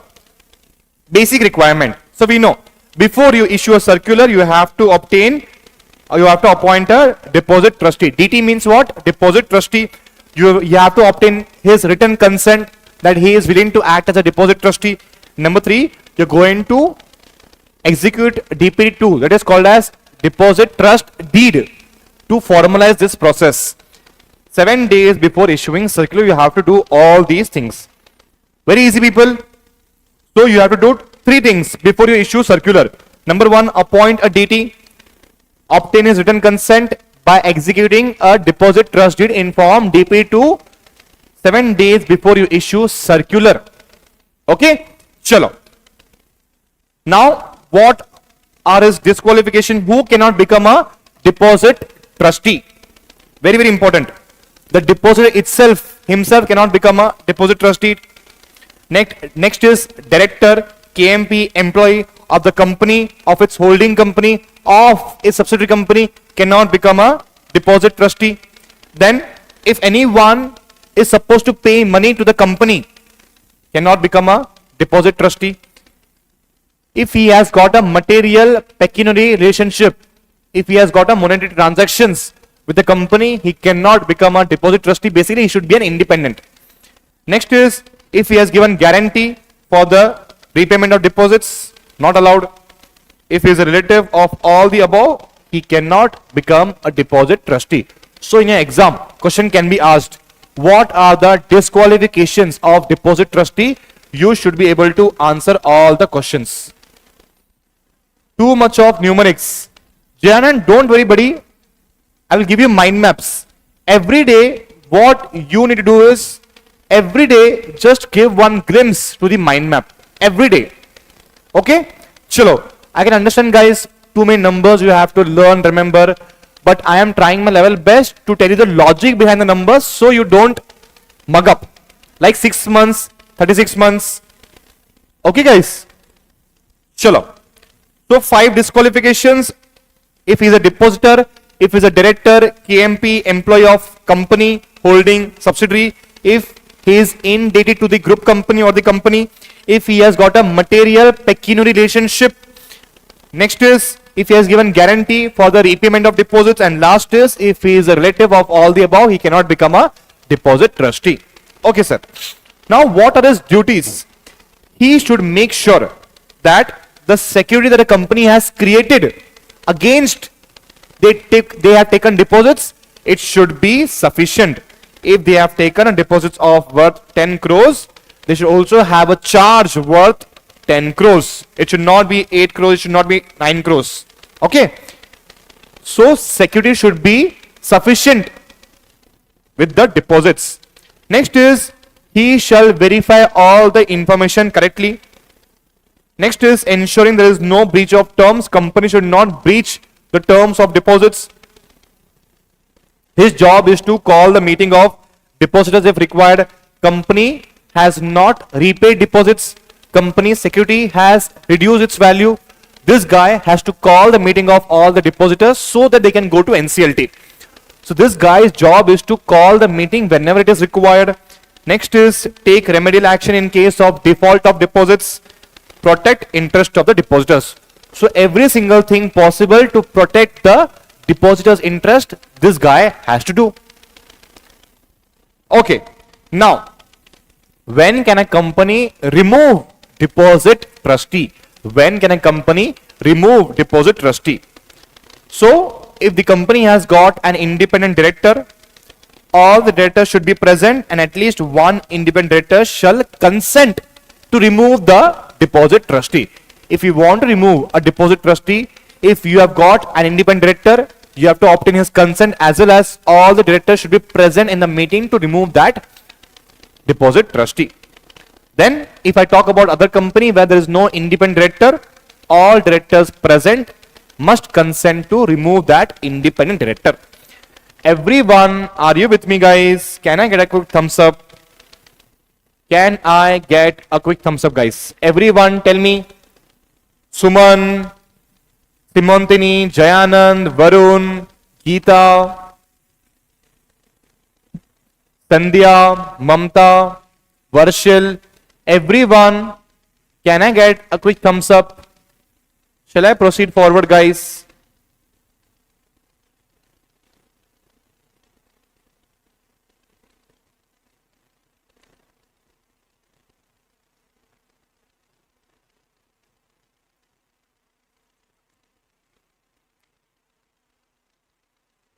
Chalo. Perfect. Now next is, what will happen if you contravene the provisions of section 73 or 76? That talks about 76A talks about penalty. What will happen if you contravene the provisions of section 73 to 76? Okay. If I talk about the company, fine minimum 1 crore. It's a very serious offense. 1 crore or 2 times the amount of deposit, whichever is less, maximum 10 crores is the penalty. If I talk about officer in default, imprisonment plus or fine, imprisonment will be up to 7 years and fine will be up to 25 lakhs to 2 crore rupees. 2 crore rupees. Okay, guys. So in exam, if a question is asked with respect to contraventions of section 73 to 76, you should be able to answer the question. Okay, guys. Chalo. Now we'll talk about this dry topic. Company must maintain the register of deposits for at least 8 years. There can also be joint deposit holders. A, B, C can jointly hold a deposit. Next, receipt shall be given within 21 days. We know this. Interest should be within the RBI limits and penalty is 18% interest rate. If you don't repay deposit on time, penalty will be 18% interest rate. Okay, sir. Now let's talk about repayment of old deposits. So whatever we are studying is as per the Companies Act 2013. But what about those deposits which have been accepted as per Companies Act 1956 before the Companies Act 2013? Applicability. Deposit unpaid at commencement. Commencement means what? Commencement of Companies Act 2013 that happened in 2014. Deposits becoming due after Companies Act 2013. That means what? They have accepted deposits before 2013 Act. Now what is the compliance? Within 3 months, they have to file statement with the ROC of all the deposits that they have got.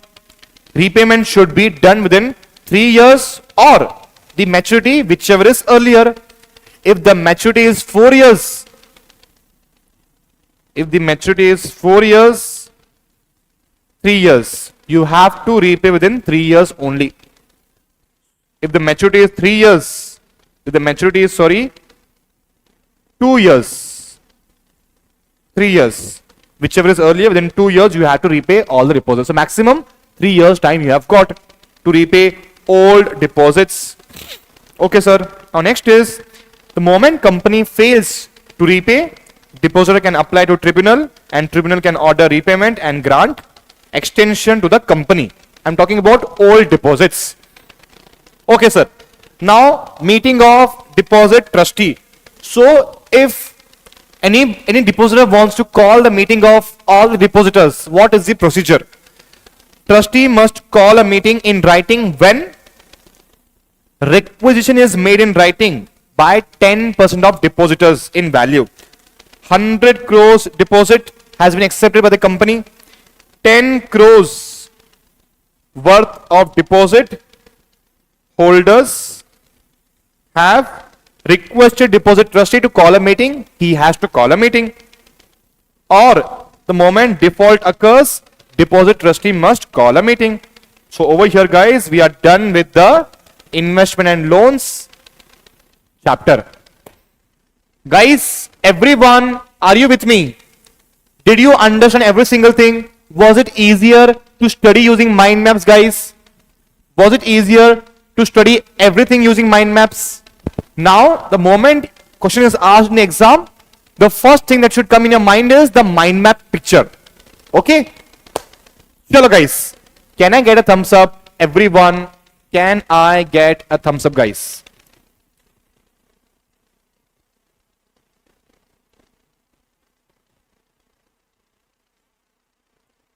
Chalo. So now we will going to solve the, what we'll do is people will directly solve PhD based question. Okay, now you tell me the answer. The following is the extract from the balance sheet of XYZ Limited as on 31st March 26. Authorized capital is 100 crores, paid up capital is 40 crores, profit and loss account balance is 22 crores. It's basically, guys, credit balance. Surplus or general reserve we can call it. Okay. Share premium account is 10 crores. Machinery revaluation reserve 11 crores. Secured loan from Nationalized Bank 11% is 35 crores. Okay. The yield of government security may be taken as under 1 year 6.5%, 2 years 6.7%, 3 years 6.9%. Okay. ABC Limited has approached the company for grant of secured loan of 40 lakh rupees for tenure of 40 months. Now your question is, can this loan be granted by the board of directors at the interest rate of 6.5%? Will your answer be different if the loan is for 45 lakh rupees? Now guys, I want you to take 1 minute of your time, read this question and then we'll start solving. Okay? If anyone can answer me the question, it's amazing. If you want me to answer, no problem. But 1 minute, take your time, read this question very, very carefully. Okay? Chalo.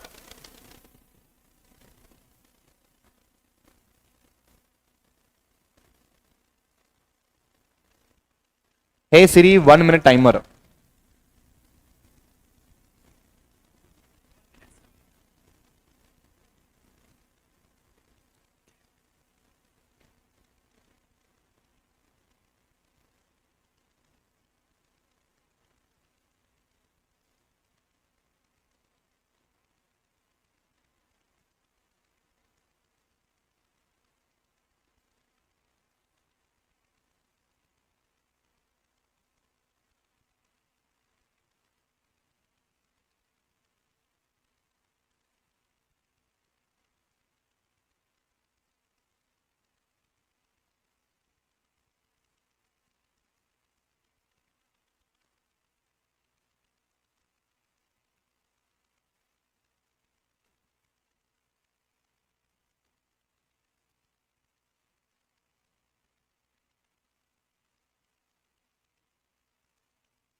Yes, guys. Chalo, guys. Chalo.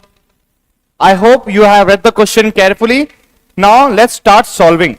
Everyone take out your calculator right now and tell me the limits First of all, tell me which section will be applicable to this question. Is it section 185?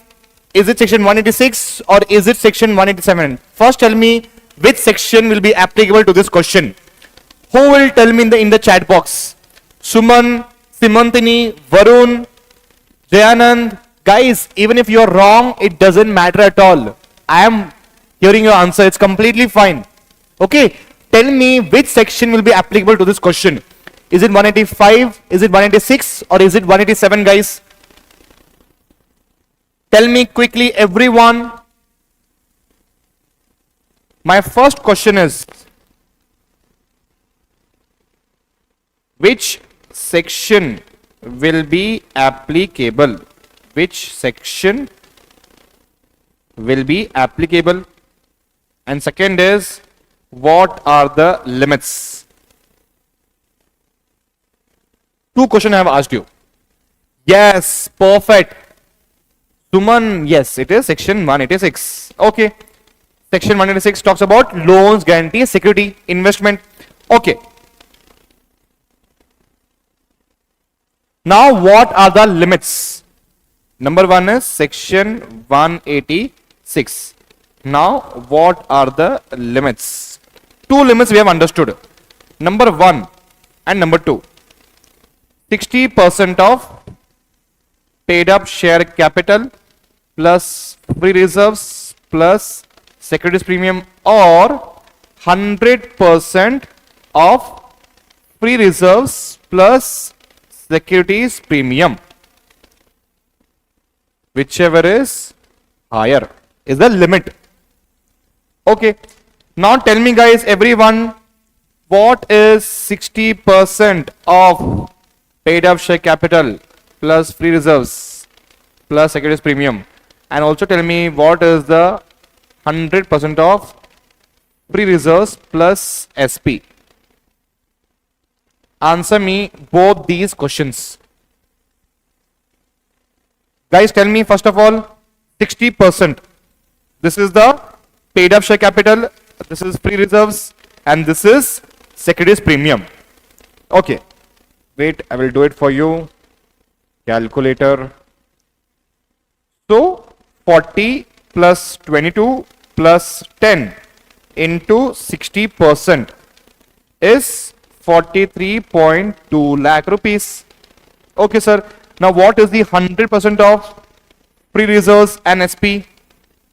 It will be 22 plus 10, and that is 32 lakhs. So, you tell me, guys, which one is the higher? 43.2 lakhs is the limit. Now let's read the question. ABC Limited has approached the company for grant of secured loan of 40 lakh. Is it allowed? It's completely allowed, guys. No problem at all. Okay. Next is, can this loan be granted by the board of directors at the interest rate of 6.5%? Now, if we want to exceed the limit, we will take the approval of shareholders via special resolution. But are we crossing the limit, guys? Are we crossing the limit? No. So we don't require the approval of shareholders via special resolution. So directors can grant this loan. Now the important question is, what is the interest rate over here? The yield may be taken as under. 1 year is 6.5%, 2 years is 6.7%, 3 years is 6.9%. So 40 months means what, people? 3 years. So 6.9%. So interest rate, can they give at 6.5%, guys? The answer is no. The yield rate is 6.9%. I told you, you cannot give loan at an interest rate lower than government yield rate. Okay, sir. Now, will your answer be different if the loan is for 45 lakh rupees? So we know maximum loan can be 43.2 lakhs. So they cannot give this loan. Very easy, no, guys? Yes, perfect. Now let's read the question.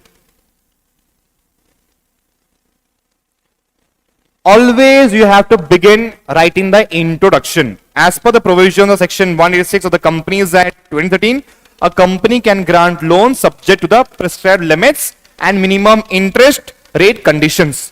This should be the introduction. Now you have to write down the provisions. A company shall not give loans exceeding these two limits. The rate of interest shall not be lower than the yield of government security closest to the tenure of the loan. Calculation of limit, you have to explain the calculation. Loan of 40 lakhs is within limit, hence it's approved. Loan of 45 lakhs, it will require special resolution. Interest rate, minimum interest 6.9%, 6.5 is not allowed. Hence, conclusion is the loan of 40 lakhs can be granted by the board, but interest must be at least 6.9%. The loan of 45 lakhs requires SR and must also carry a minimum interest rate of 6.9%, guys. That's it. Easy now. Everyone give me a thumbs up. This question was asked in your PYQ. Can I get everybody's thumbs up, guys? First, we found out which section is applicable. Then we found out the limits. Then we checked 40 lakhs with 43.2 lakhs. Then we checked the interest rate. That's it, guys. We are done. Okay. Now we are going to proceed forward with the next question. Okay. Now, explain the provisions with respect to appointment of trustees for depositors and the duties of such trustee. First, you have to write down the as per the provisions of Companies Act 2013. Trustees are appointed to protect the interest of the depositors. Okay. Now, provisions: mandatory appointment, eligibility, trust deed, disqualification, removal, duties of trustee, and then lastly you have to write down the conclusion. Content is the same, but the way you write it will differ. Okay. In my notes you will find every single thing in points. Intro, where you will mention the provisions, then you will write the actual provisions 1, 2, 3, then you will write down the analysis, and lastly you will write down the conclusion. I'm talking about case study based question. Over here direct question is asked, so just write down the provision and then you are done. Okay now guys, are you finding it easy now, everyone? Next question: explain the provision with respect to acceptance of deposit from public under section 73 of the Companies Act. As per section 73 of the Companies Act, companies are restricted from accepting deposits from the public except in the specific manner. General prohibition you will write, acceptance of deposit from members you will write, and then the procedure. That's it, guys. Done now. Very easy. Then in the end you will write down the conclusion. So we are done with investment and loans. That also includes deposits. So now guys, what we'll do is we'll take a break of 5 minutes and then we'll resume at 7:58 p.m. No 8 o'clock, nothing doing. 7:58 p.m. Every single minute is, guys, important. So I'm not going to waste my time. Neither I'm going to waste your time. Okay? Chalo. We'll meet at 7:58 p.m. sharp. Be there, everyone.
Yes, guys. Chalo, guys. So, our next chapter is dividend. Dividend. We're going to start.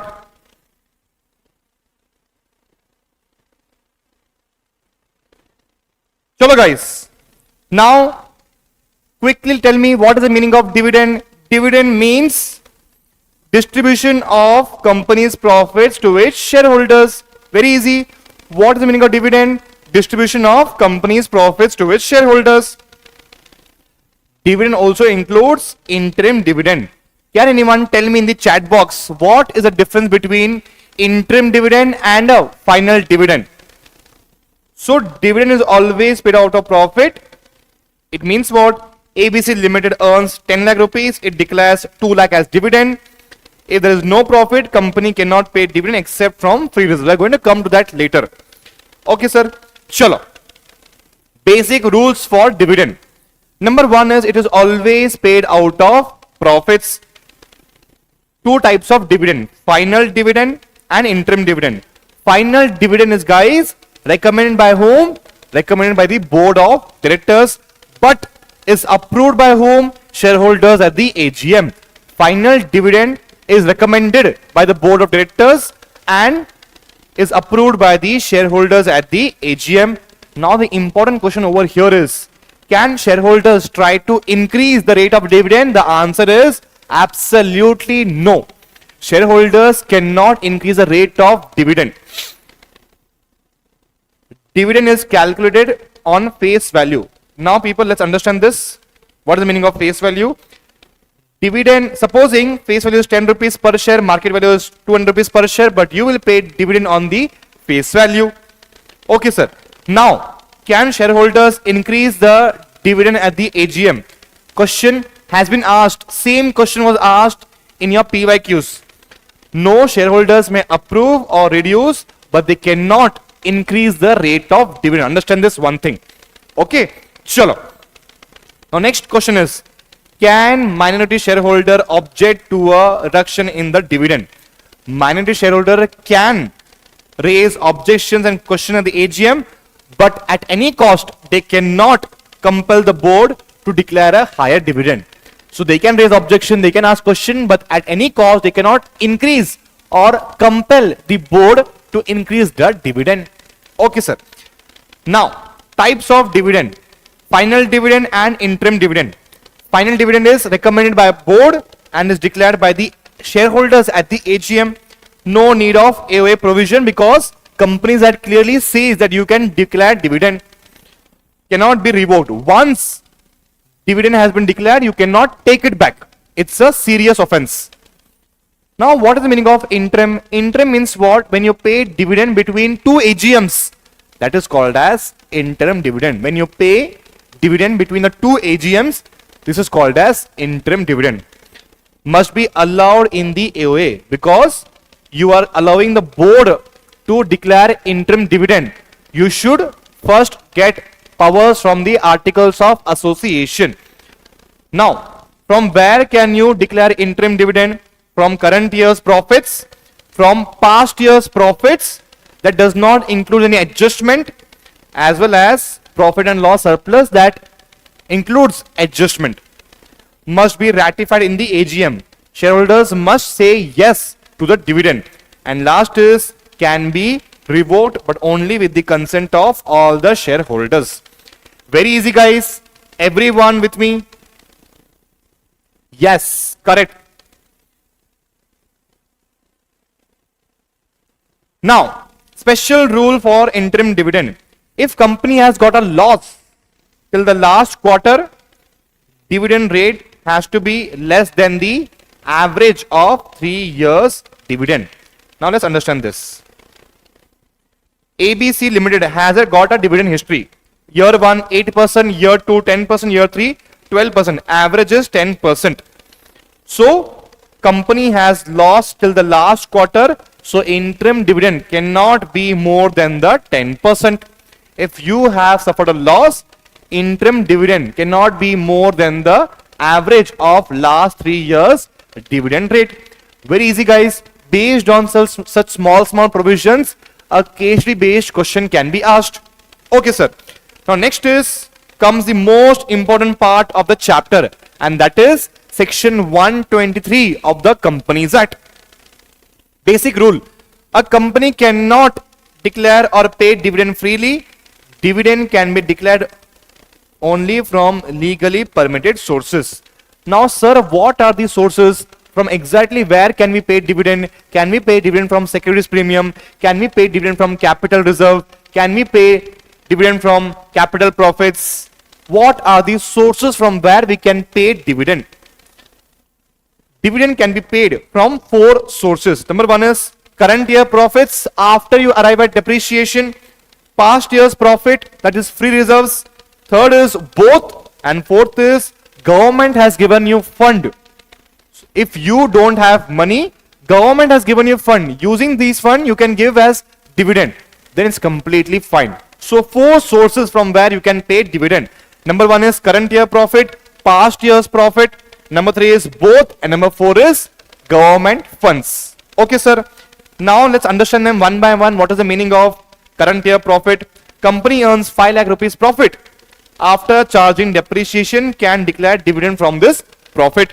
Next is, what is the meaning of past year's profit? Company has got 10 lakhs in the retained earnings from previous years, can be used as dividend. Previous years retained earnings.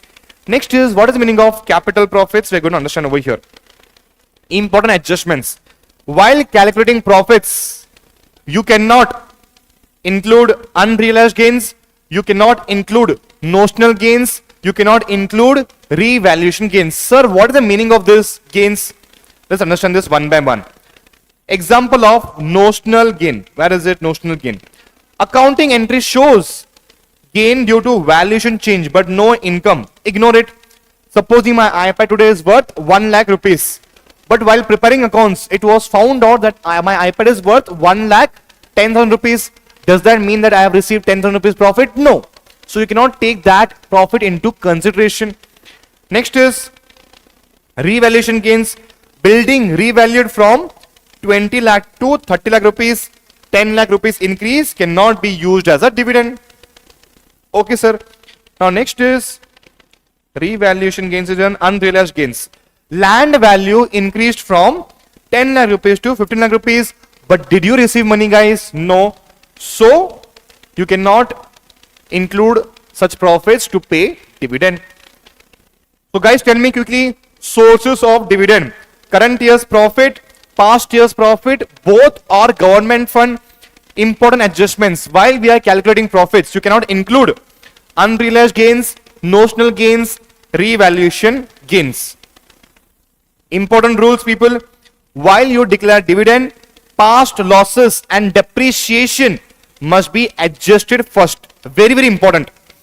Capital profits cannot be used. Capital reserve cannot be used. Only free reserves can be used. Sir, what is the meaning of capital profit? What is the meaning of capital reserve? Please tell us. Capital profits. Profit from sale of machinery, 2 lakh rupees, cannot be used for dividend. It's not a regular business profit. It's a capital profit. You cannot use this profit to pay dividend. Next is, what is the meaning of capital reserve? Company has capital reserve from share premium. Basically, all the capital profits, you transfer this to a capital reserve. Again, from both these sources, you cannot pay dividend. Free reserves. Retained earnings are free reserves, can be used.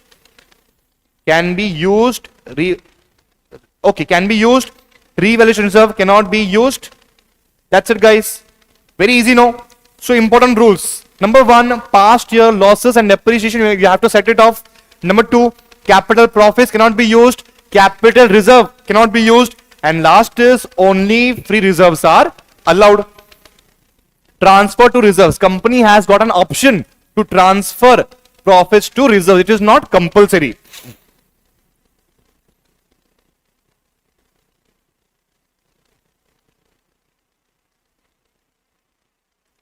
Sir, supposing ABC Limited is not existing, I mean the interim dividend is their maiden dividend, then how would the calculation be? Then, Suman, 3 years rule will not be applicable. 3 years rule will not be applicable. Okay, does you understand? What are the limits when you pay dividend? Chalo guys. Now let's come to the main part where you will find a lot of mess, a lot of chaos. You will not understand anything when we are going to understand this topic. Let's go them one by one. So when is dividend from the reserves allowed, guys? When a company has got inadequate profits or no profits in the financial year, dividend may be declared out of accumulated profits transferred to free reserves. Suman, this is your answer. Third is governed by Rule 3 of the Companies Act, company rules. So, when is dividend out of reserves allowed, guys? When the company has got inadequate profits or no profits in a financial year. Suman, your example will come under inadequate profits. Next is, if you want to pay dividend, you can pay dividend from the accumulated profits transfers to free reserves. Okay, sir. Now comes the most important conditions. Now comes the most important condition. Over here, a lot of students find it confusing, difficult, but don't worry, guys. It's an easy cakewalk for all of you guys. I will tell you. How many conditions are there? First of all, 1, 2, 3, 4. Four conditions are there. Number 1, limit on rate of dividend. Dividend rate shall not exceed the average rate of the immediately three preceding financial years. Exception. Suman, your answer. This condition does not apply if the company did not declare any dividend in all the preceding 3 years. So number 1 is, guys, average dividend rate shall be the average of last 3 preceding financial year. So dividend rate shall be the average of preceding 3 financial year dividend rate. First condition is very easy. Now we know what is the rate of dividend that is payable in case of no profits or inadequate profits. Okay, sir. Example. If average dividend for last 3 years is 10%, dividend out of reserves cannot exceed 10%. Very easy, guys. Now let's come to the second point. Over here, you will find it difficult. Limit on the amount that can be withdrawable from reserves. Amount withdrawn from reserves shall not exceed 10%. 10% of what? 10% of PSC and FR. Was SP included? No. SP was not included. So, how much money can you withdraw from the general reserve? Maximum 10% of what? 10% of paid up share capital and free reserves. Very easy, guys. Example. Paid up share capital is 50 crores. Free reserves is 50 crores. Maximum how much money can you withdraw? 100 crores you can withdraw. Sorry. Maximum withdrawal is 10 crores. That is 100 crores, 10%. Okay, guys. So now you know the second rule also. First rule is simple. Dividend should be the average of last 3 financial year dividend rate. Okay. Number 2. How much money can you withdraw? 10% of paid up share capital and free reserves. Very easy, guys. Now comes the third question. Once you withdraw the amount of dividend, first we know the moment we withdraw, the first expense shall be past year's losses. The second expense shall be depreciation. Amount withdrawn from reserves must first be used to set off current year losses. Only the remaining balance, if any, can be used for the dividend. Okay, sir. Withdrawal from reserves is 8 crores. Current year loss is 3 crores. Dividend can only be from 5 crores. Are you able to understand, guys? So, the moment you withdraw money, you have to first set off current year's losses. First, you have to set off current year's losses. If you have withdrawn 8 crores and current year loss is 3 crores, you can only pay 5 crores as dividend. Very easy, guys. Everyone, are you with me? Guys, can I get a quick thumbs up? Who all are watching right now? Can I get a quick thumbs up? Everyone. Suman, Simantini, Varun, Jayanand, Varshil, Mamta, Sandhya, everyone guys, give me a quick thumbs up so I know that you guys are watching.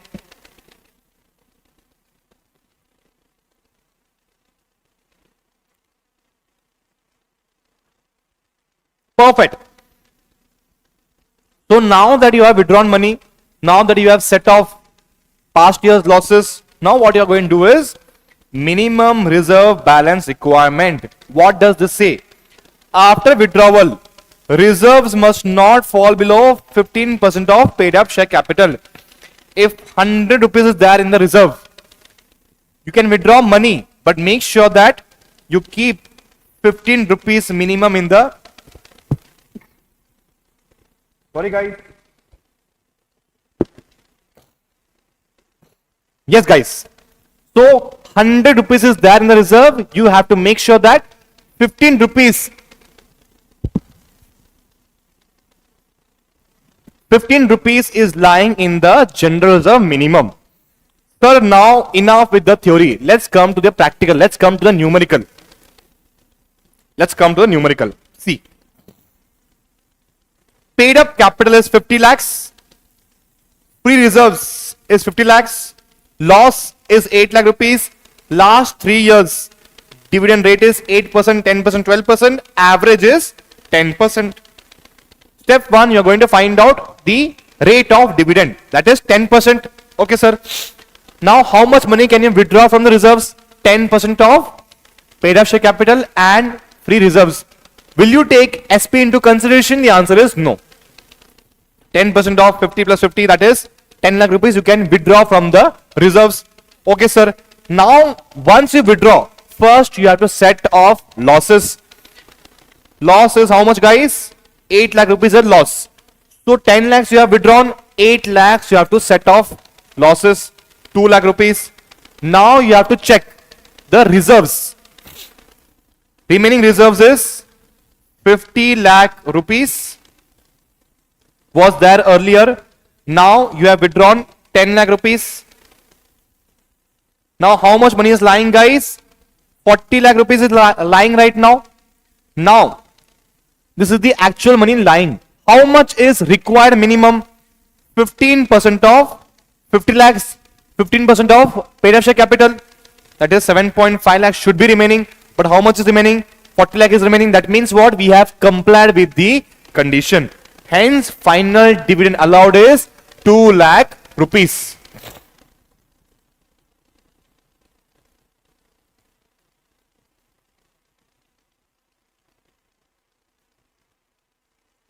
Suman, can you please elaborate your explanation again?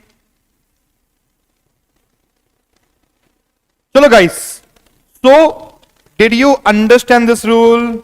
Everyone, can I get a quick thumbs up, guys? First, you found out the rate of dividend. How will you take the rate of dividend? Last 3 years average you will take. Number 2, you will take the 10% of PSC and FR. 10% is done. Now once you have withdrawn the 10%, first you will set off the losses. Once you have done that, now you will find out how much reserve is remaining. Is it falling below 15%? If yes, you are not allowed to do that. If it is more than 15%, it's completely fine. You get a thumbs up. That's it, guys. Very easy. Okay? Chalo. Now let's talk about the other important rules, guys. This was the heart of the chapter. We're going to discuss one more example, one more case study based question, numerical question. Other important rules.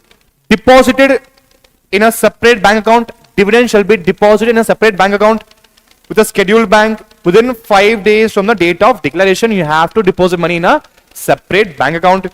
Paid only to the registered shareholder. Obviously, dividend must be paid in cash mode, include check and bank transfer.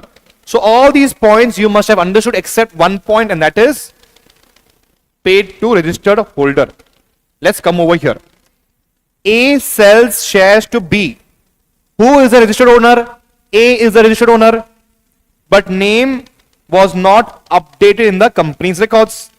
So right now A is the registered holder. Obviously the ones who are the registered owner, they will only receive dividend. So A has transferred shares to B, but B has not made or updated changes in the company.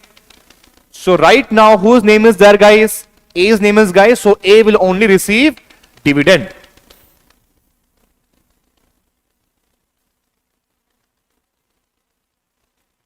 Sir, in this example, what if the average rate of dividend comes out 12%?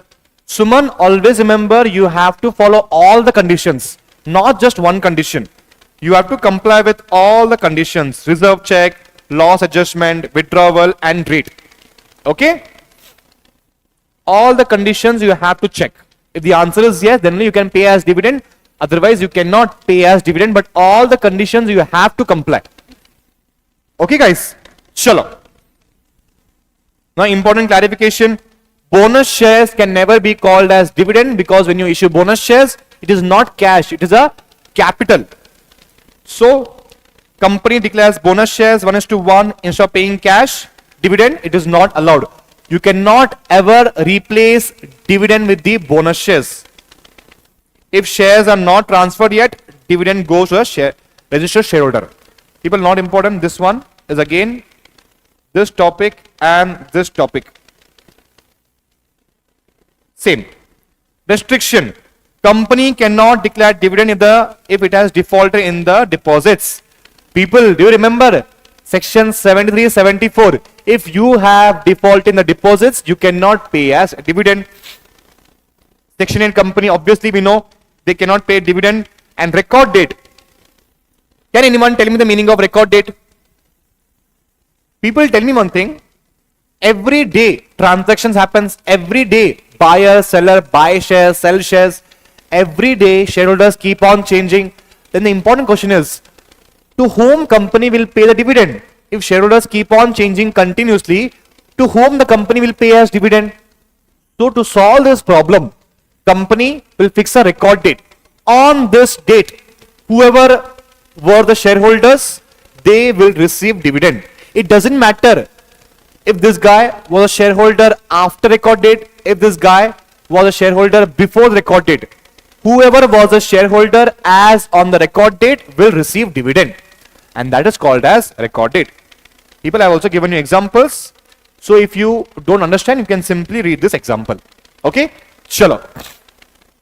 Now, punishment for failure to distribute dividend. It's a very serious offense. When does section 127 will apply? When dividend is declared but not paid within the prescribed time, you have done a non-compliance. Punishment on directors. Every director who was knowingly a party to the default is punishable with imprisonment. People, see over here, or word is not used, and word is used. Imprisonment up to 2 years and fine up to 1,000 rupees per day for each day of default. So very serious offense. Section 127. Next is, now what about the company? Company will be liable to pay simple interest rate at 18% per annum. Same like deposits for the entire period of default. What does that mean, sir? If dividend of 1 crore is delayed by 6 months, company pays interest at 18% into 1 crore into 6 upon 12. Okay?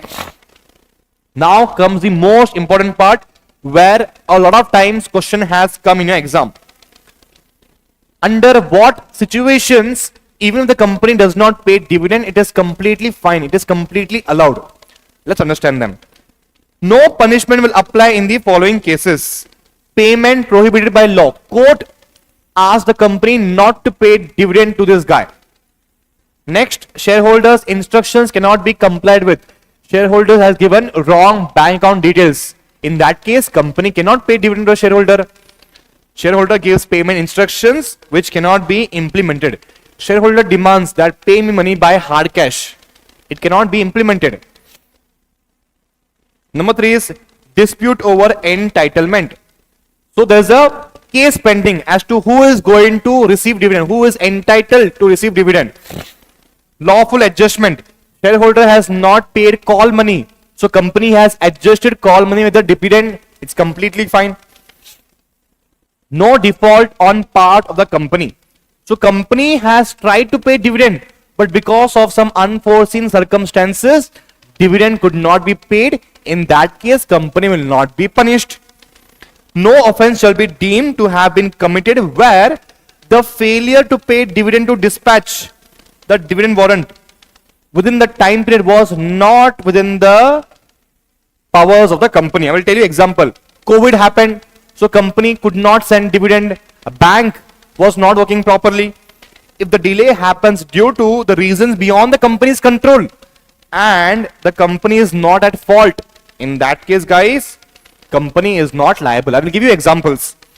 Banking system failed, postal delay in dispatch of dividend warrants, natural calamity occurred, technical glitch occurred. In these cases, company will not be punished for not paying dividend. Okay, so tell me everyone, all the exceptions where even if the company does not pay dividend, it is completely fine. Number one is payment prohibited by law. Number two is shareholders' instructions could not be complied with. Number three, dispute over entitlement.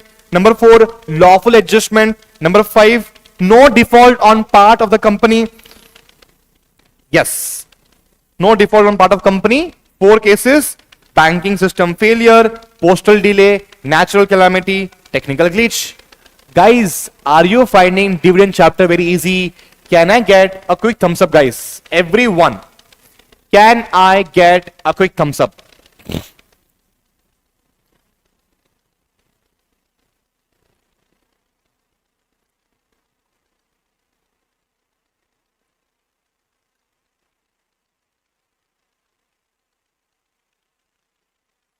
Now people, one last provision is remaining and then we are done. Again, this topic is very important from your exam point of view. A lot of times questions have been asked. Dividend not claimed within 30 days. Company has declared dividend. Dividend was not claimed within 30 days. Within the next 7 days, company has to transfer the money to which account? Unpaid dividend account. Company cannot use that money. Company has to transfer that money to unpaid dividend account. Within 90 days, company should prepare a statement along with the name, address, amount and upload on the website so everybody knows. The guy who is supposed to receive money can know that I am supposed to receive money. Okay. Now, if not transferred, then interest is payable at 12% per annum. Number one, you have to declare dividend. Now, if nobody claimed dividend within 30 days, you have to transfer within 7 days from the end of 30 days to an unpaid dividend account. Within 90 days, you have to prepare a statement giving all the information upload on the website. If still not claimed from the unpaid dividend account for 7 years, transfer to Investor Education Protection Fund. If dividend not claimed for 7 consecutive years, shares will also be transferred to Investor Education Protection Fund. Until now, you only transfer dividend. But if nobody claims it for 7 years, shares will also be transferred to Investor Education Protection Fund. Penalty will be 1 lakh rupees plus 500 rupees per day, maximum 10 lakh rupees. Officer 25,000 rupees plus 100 rupees per day, maximum 2 lakh rupees. So guys, this topic is repeated. So basically, I will tell you one thing. This is a very, very important form that you have to understand. IEPF is for dividend amount. Company has to file IEPF. IEPF 4 is for shares. I told you after 7 years, dividend along with dividend shares will also go to Investor Education Protection Fund.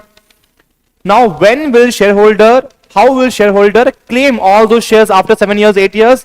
He has to file Form IEPF 5 to claim money and shares. Easy guys. Use of fund. Now the important question is, how will the IEPF fund be used? Claims refund, disgorged amount, distribution. Company has done some fraud, some other company. Now to compensate the ones who suffered losses, you're paying money, promotion of investor awareness, reimbursement of legal expenses, and lastly other incidental expenses. So CD Pro you have to understand. Okay guys. Simply guys, again I will tell you, 30 days shareholders must claim dividend, 7 days transfer to unpaid dividend account, 90 days prepare a statement, 7 years transfer to IEPF. Everyone, are you with me? Shall we start solving MCQ guys? Chalo. Number 1 question, board of directors recommend 12% dividend, shareholder pass a resolution to declare 15%. Is this valid? Guys, I will read 2 questions at a time. You have to answer me all the 2 questions. Company has got current year profit 5 lakh rupees, past year loss 6 lakh rupees. Can it declare dividend? Jayanand, Suman, Simantini, Varun, Varshil, everyone answer me in chat box. Mamta, Sandhya, tell me the answer to the first 2 questions. Board of directors recommend 12%. Shareholder pass a resolution to declare 15%. Is it allowed guys? 12% is valid. Amazing. Next question. Tell me the answer to the second question also guys. Until then I am reading third question. Company revalues land and shows 10 lakh rupees gain. Can this money be used as dividend guys? Second answer is C. Yes. Loss must be set off first. Third question guys. Tell me the answer to the third question. Interim dividend declared when a company has lost till last quarter. Last 3 years average is 8%. Board declares 10%. Is it valid? Obviously the answer is no. Easy question. No, it is unrealized gains. Company withdraws 10 lakh from reserves to declare dividend. Current year loss is 4 lakh rupees. What is the maximum dividend possible? 6 lakh rupees guys. Very easy. You will withdraw first, then you will set off losses, the balance will pay as dividend. Company declares dividend but it pays after 40 days without any valid reason.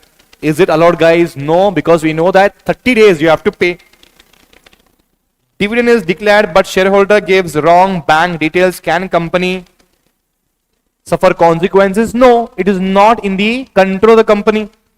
Shares transferred by A to B but not registered. Dividend has been declared. Who will get the dividend? A will get the dividend. Dividend remains unpaid for 7 years. But in the 4th year, shareholder claims 1 year dividend. What happens to the shares? Shares are transferred to IEPF. Company wants to declare dividend out of capital reserve. Is it allowed guys? The answer is not allowed. Not allowed. Okay? Chalo. Now, what we are going to do is, we are going to solve one last question guys. Okay. 1, 2 questions we will solve and then we are done.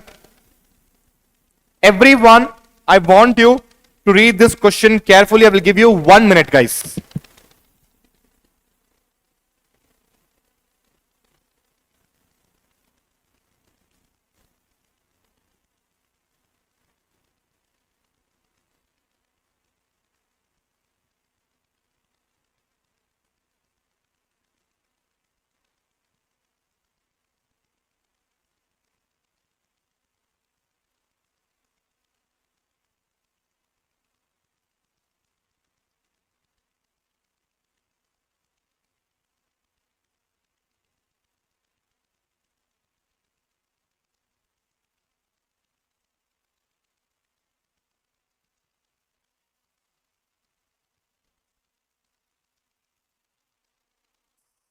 Okay. Chalo guys, let's read this question. PQR declared a dividend of 5 crores to its shareholders. During the payment process, a court restricted payment to certain shareholders. That means what? Law has not allowed. Is it the fault of the company guys? It's not the fault of a company. Some shareholders provided incorrect bank details. Again, not the fault of the company. A group of shareholders was involved in a legal dispute. Again, not a fault of the company. In some cases, company adjusted dividend against unpaid call money. Again, it's completely allowed. Due to a banking system failure, we know what happened next. It's not a fault of a company. So always remember, you know the rule of writing the answer. Can anyone tell me the summary of the rules that we are supposed to follow whenever we are answering direct question? First you will write the intro, then you will write the provisions and then conclusion. Intro, provision, analysis, conclusion. Very easy, guys. Now comes the most important question. Numerical. Let's read this. Let's solve this question, guys. Interesting question. MNP Limited has paid up capital of 10 crores and free reserves of 50 crores. Let's write it over here. 10 crores is the paid up capital and 50 crores is the free reserves. The company incurred a loss of 40 lakh rupees. Loss minus 40 lakh rupees during the year and is unable to declare dividend out of current profits. So we know now we have to use reserves. Okay, sir. However, the board proposes to declare 20% dividend on equity shares out of free reserves. Now the important question is, what is the average, guys? Average of last 3 years is 25%. So if the average is 25%, so can we pay a dividend of 20%? It's completely allowed. So let's write over here.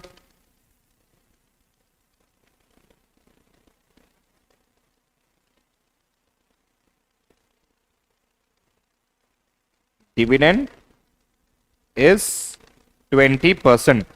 People if tell me if dividend is 20%, 20% of what, guys? 20% of paid up share capital. Always remember, whenever percentage is given, percentage of paid up share capital shall be used. 10 crores is the PSC. So 20% of PSC, how much, guys? 2 crores. So company wants to pay 2 crores as dividend. Now let's see the reserves. First of all, tell me, guys, how much dividend as per Companies Act they are allowed to pay? 25% they are allowed to pay as per the Companies Act. But how much are they paying actually? 20%, that is 2 crores. 20% and that is 2 crores. Now, do they have 2 crores amount of money in the general reserve? 50 crores is lying. Obviously, it is possible. Now, how much can you withdraw? Who will tell me in the chat box? How much money can you withdraw from the reserves? So, 10% of paid up share capital plus free reserves. What is the paid up share capital, guys? 10 crores is the paid up share capital. And what is the amount of free reserves? 50 crores. 50 crores. So 10% of 60 crores. How much, guys? 6 crores they can withdraw. But how much they want to pay? 2 crores they want to pay. Till here there is no problem, no issue. Now, how much money should be lying in the reserves? 15% shall be lying in the reserve. Now 15% of what, guys? 15% of paid up share capital. 15% of PSC, that is 10 crores. That means what? 1.5 crores should be lying. But now tell me, guys, what is the actual money lying in the reserves? So when you withdraw, how much are you withdrawing, guys? 2 crores you are withdrawing. Yes or no? 2 crores you are withdrawing. How much money was earlier lying, guys? See, 50 crores was lying earlier. 2 crores you are withdrawing because 2 crores maximum dividend you can pay. That means what? 48 crores is lying. Have we complied with the condition, guys? 1.5 crores should be minimum lying, but 48 crores is lying. Obviously, that means what? Company has complied with the provisions.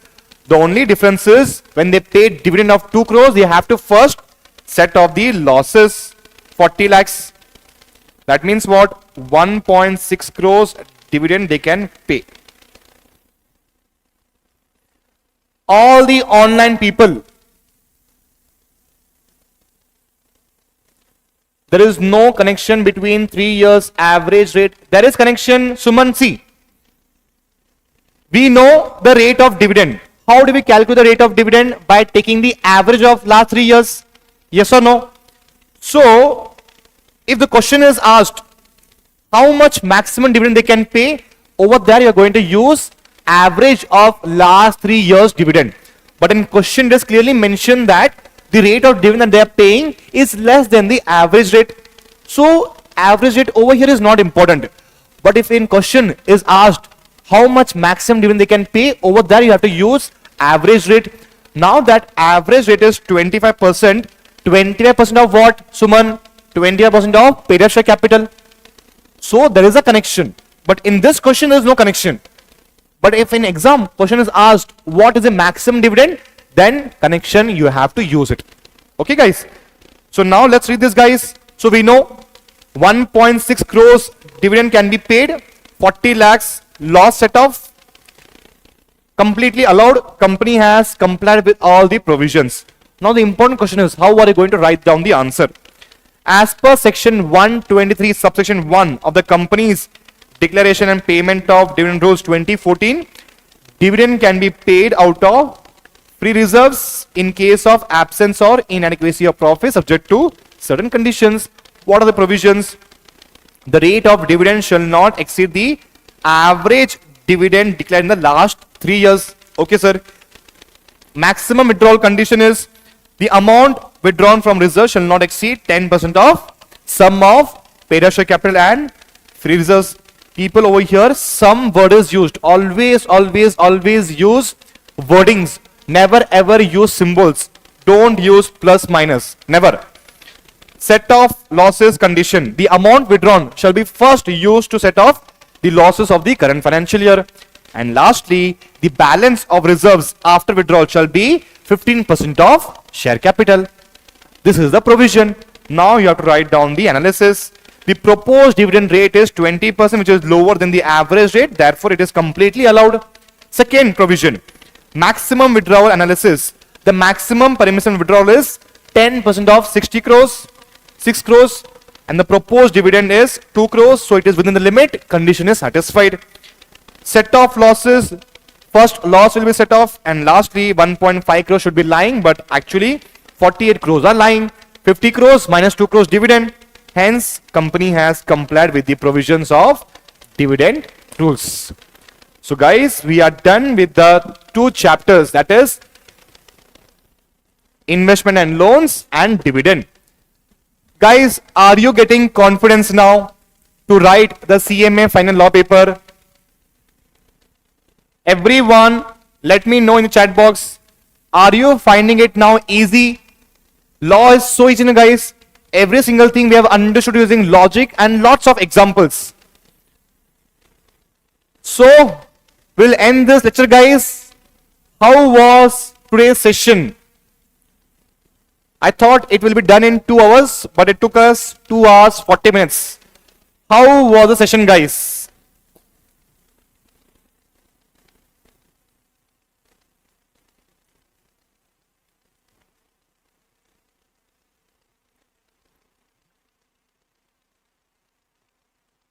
Perfect. Chalo. So we'll end this lecture, guys. We'll see tomorrow. Tomorrow we are going to begin with accounts and audit, directors and KMP. Okay, guys. Chalo.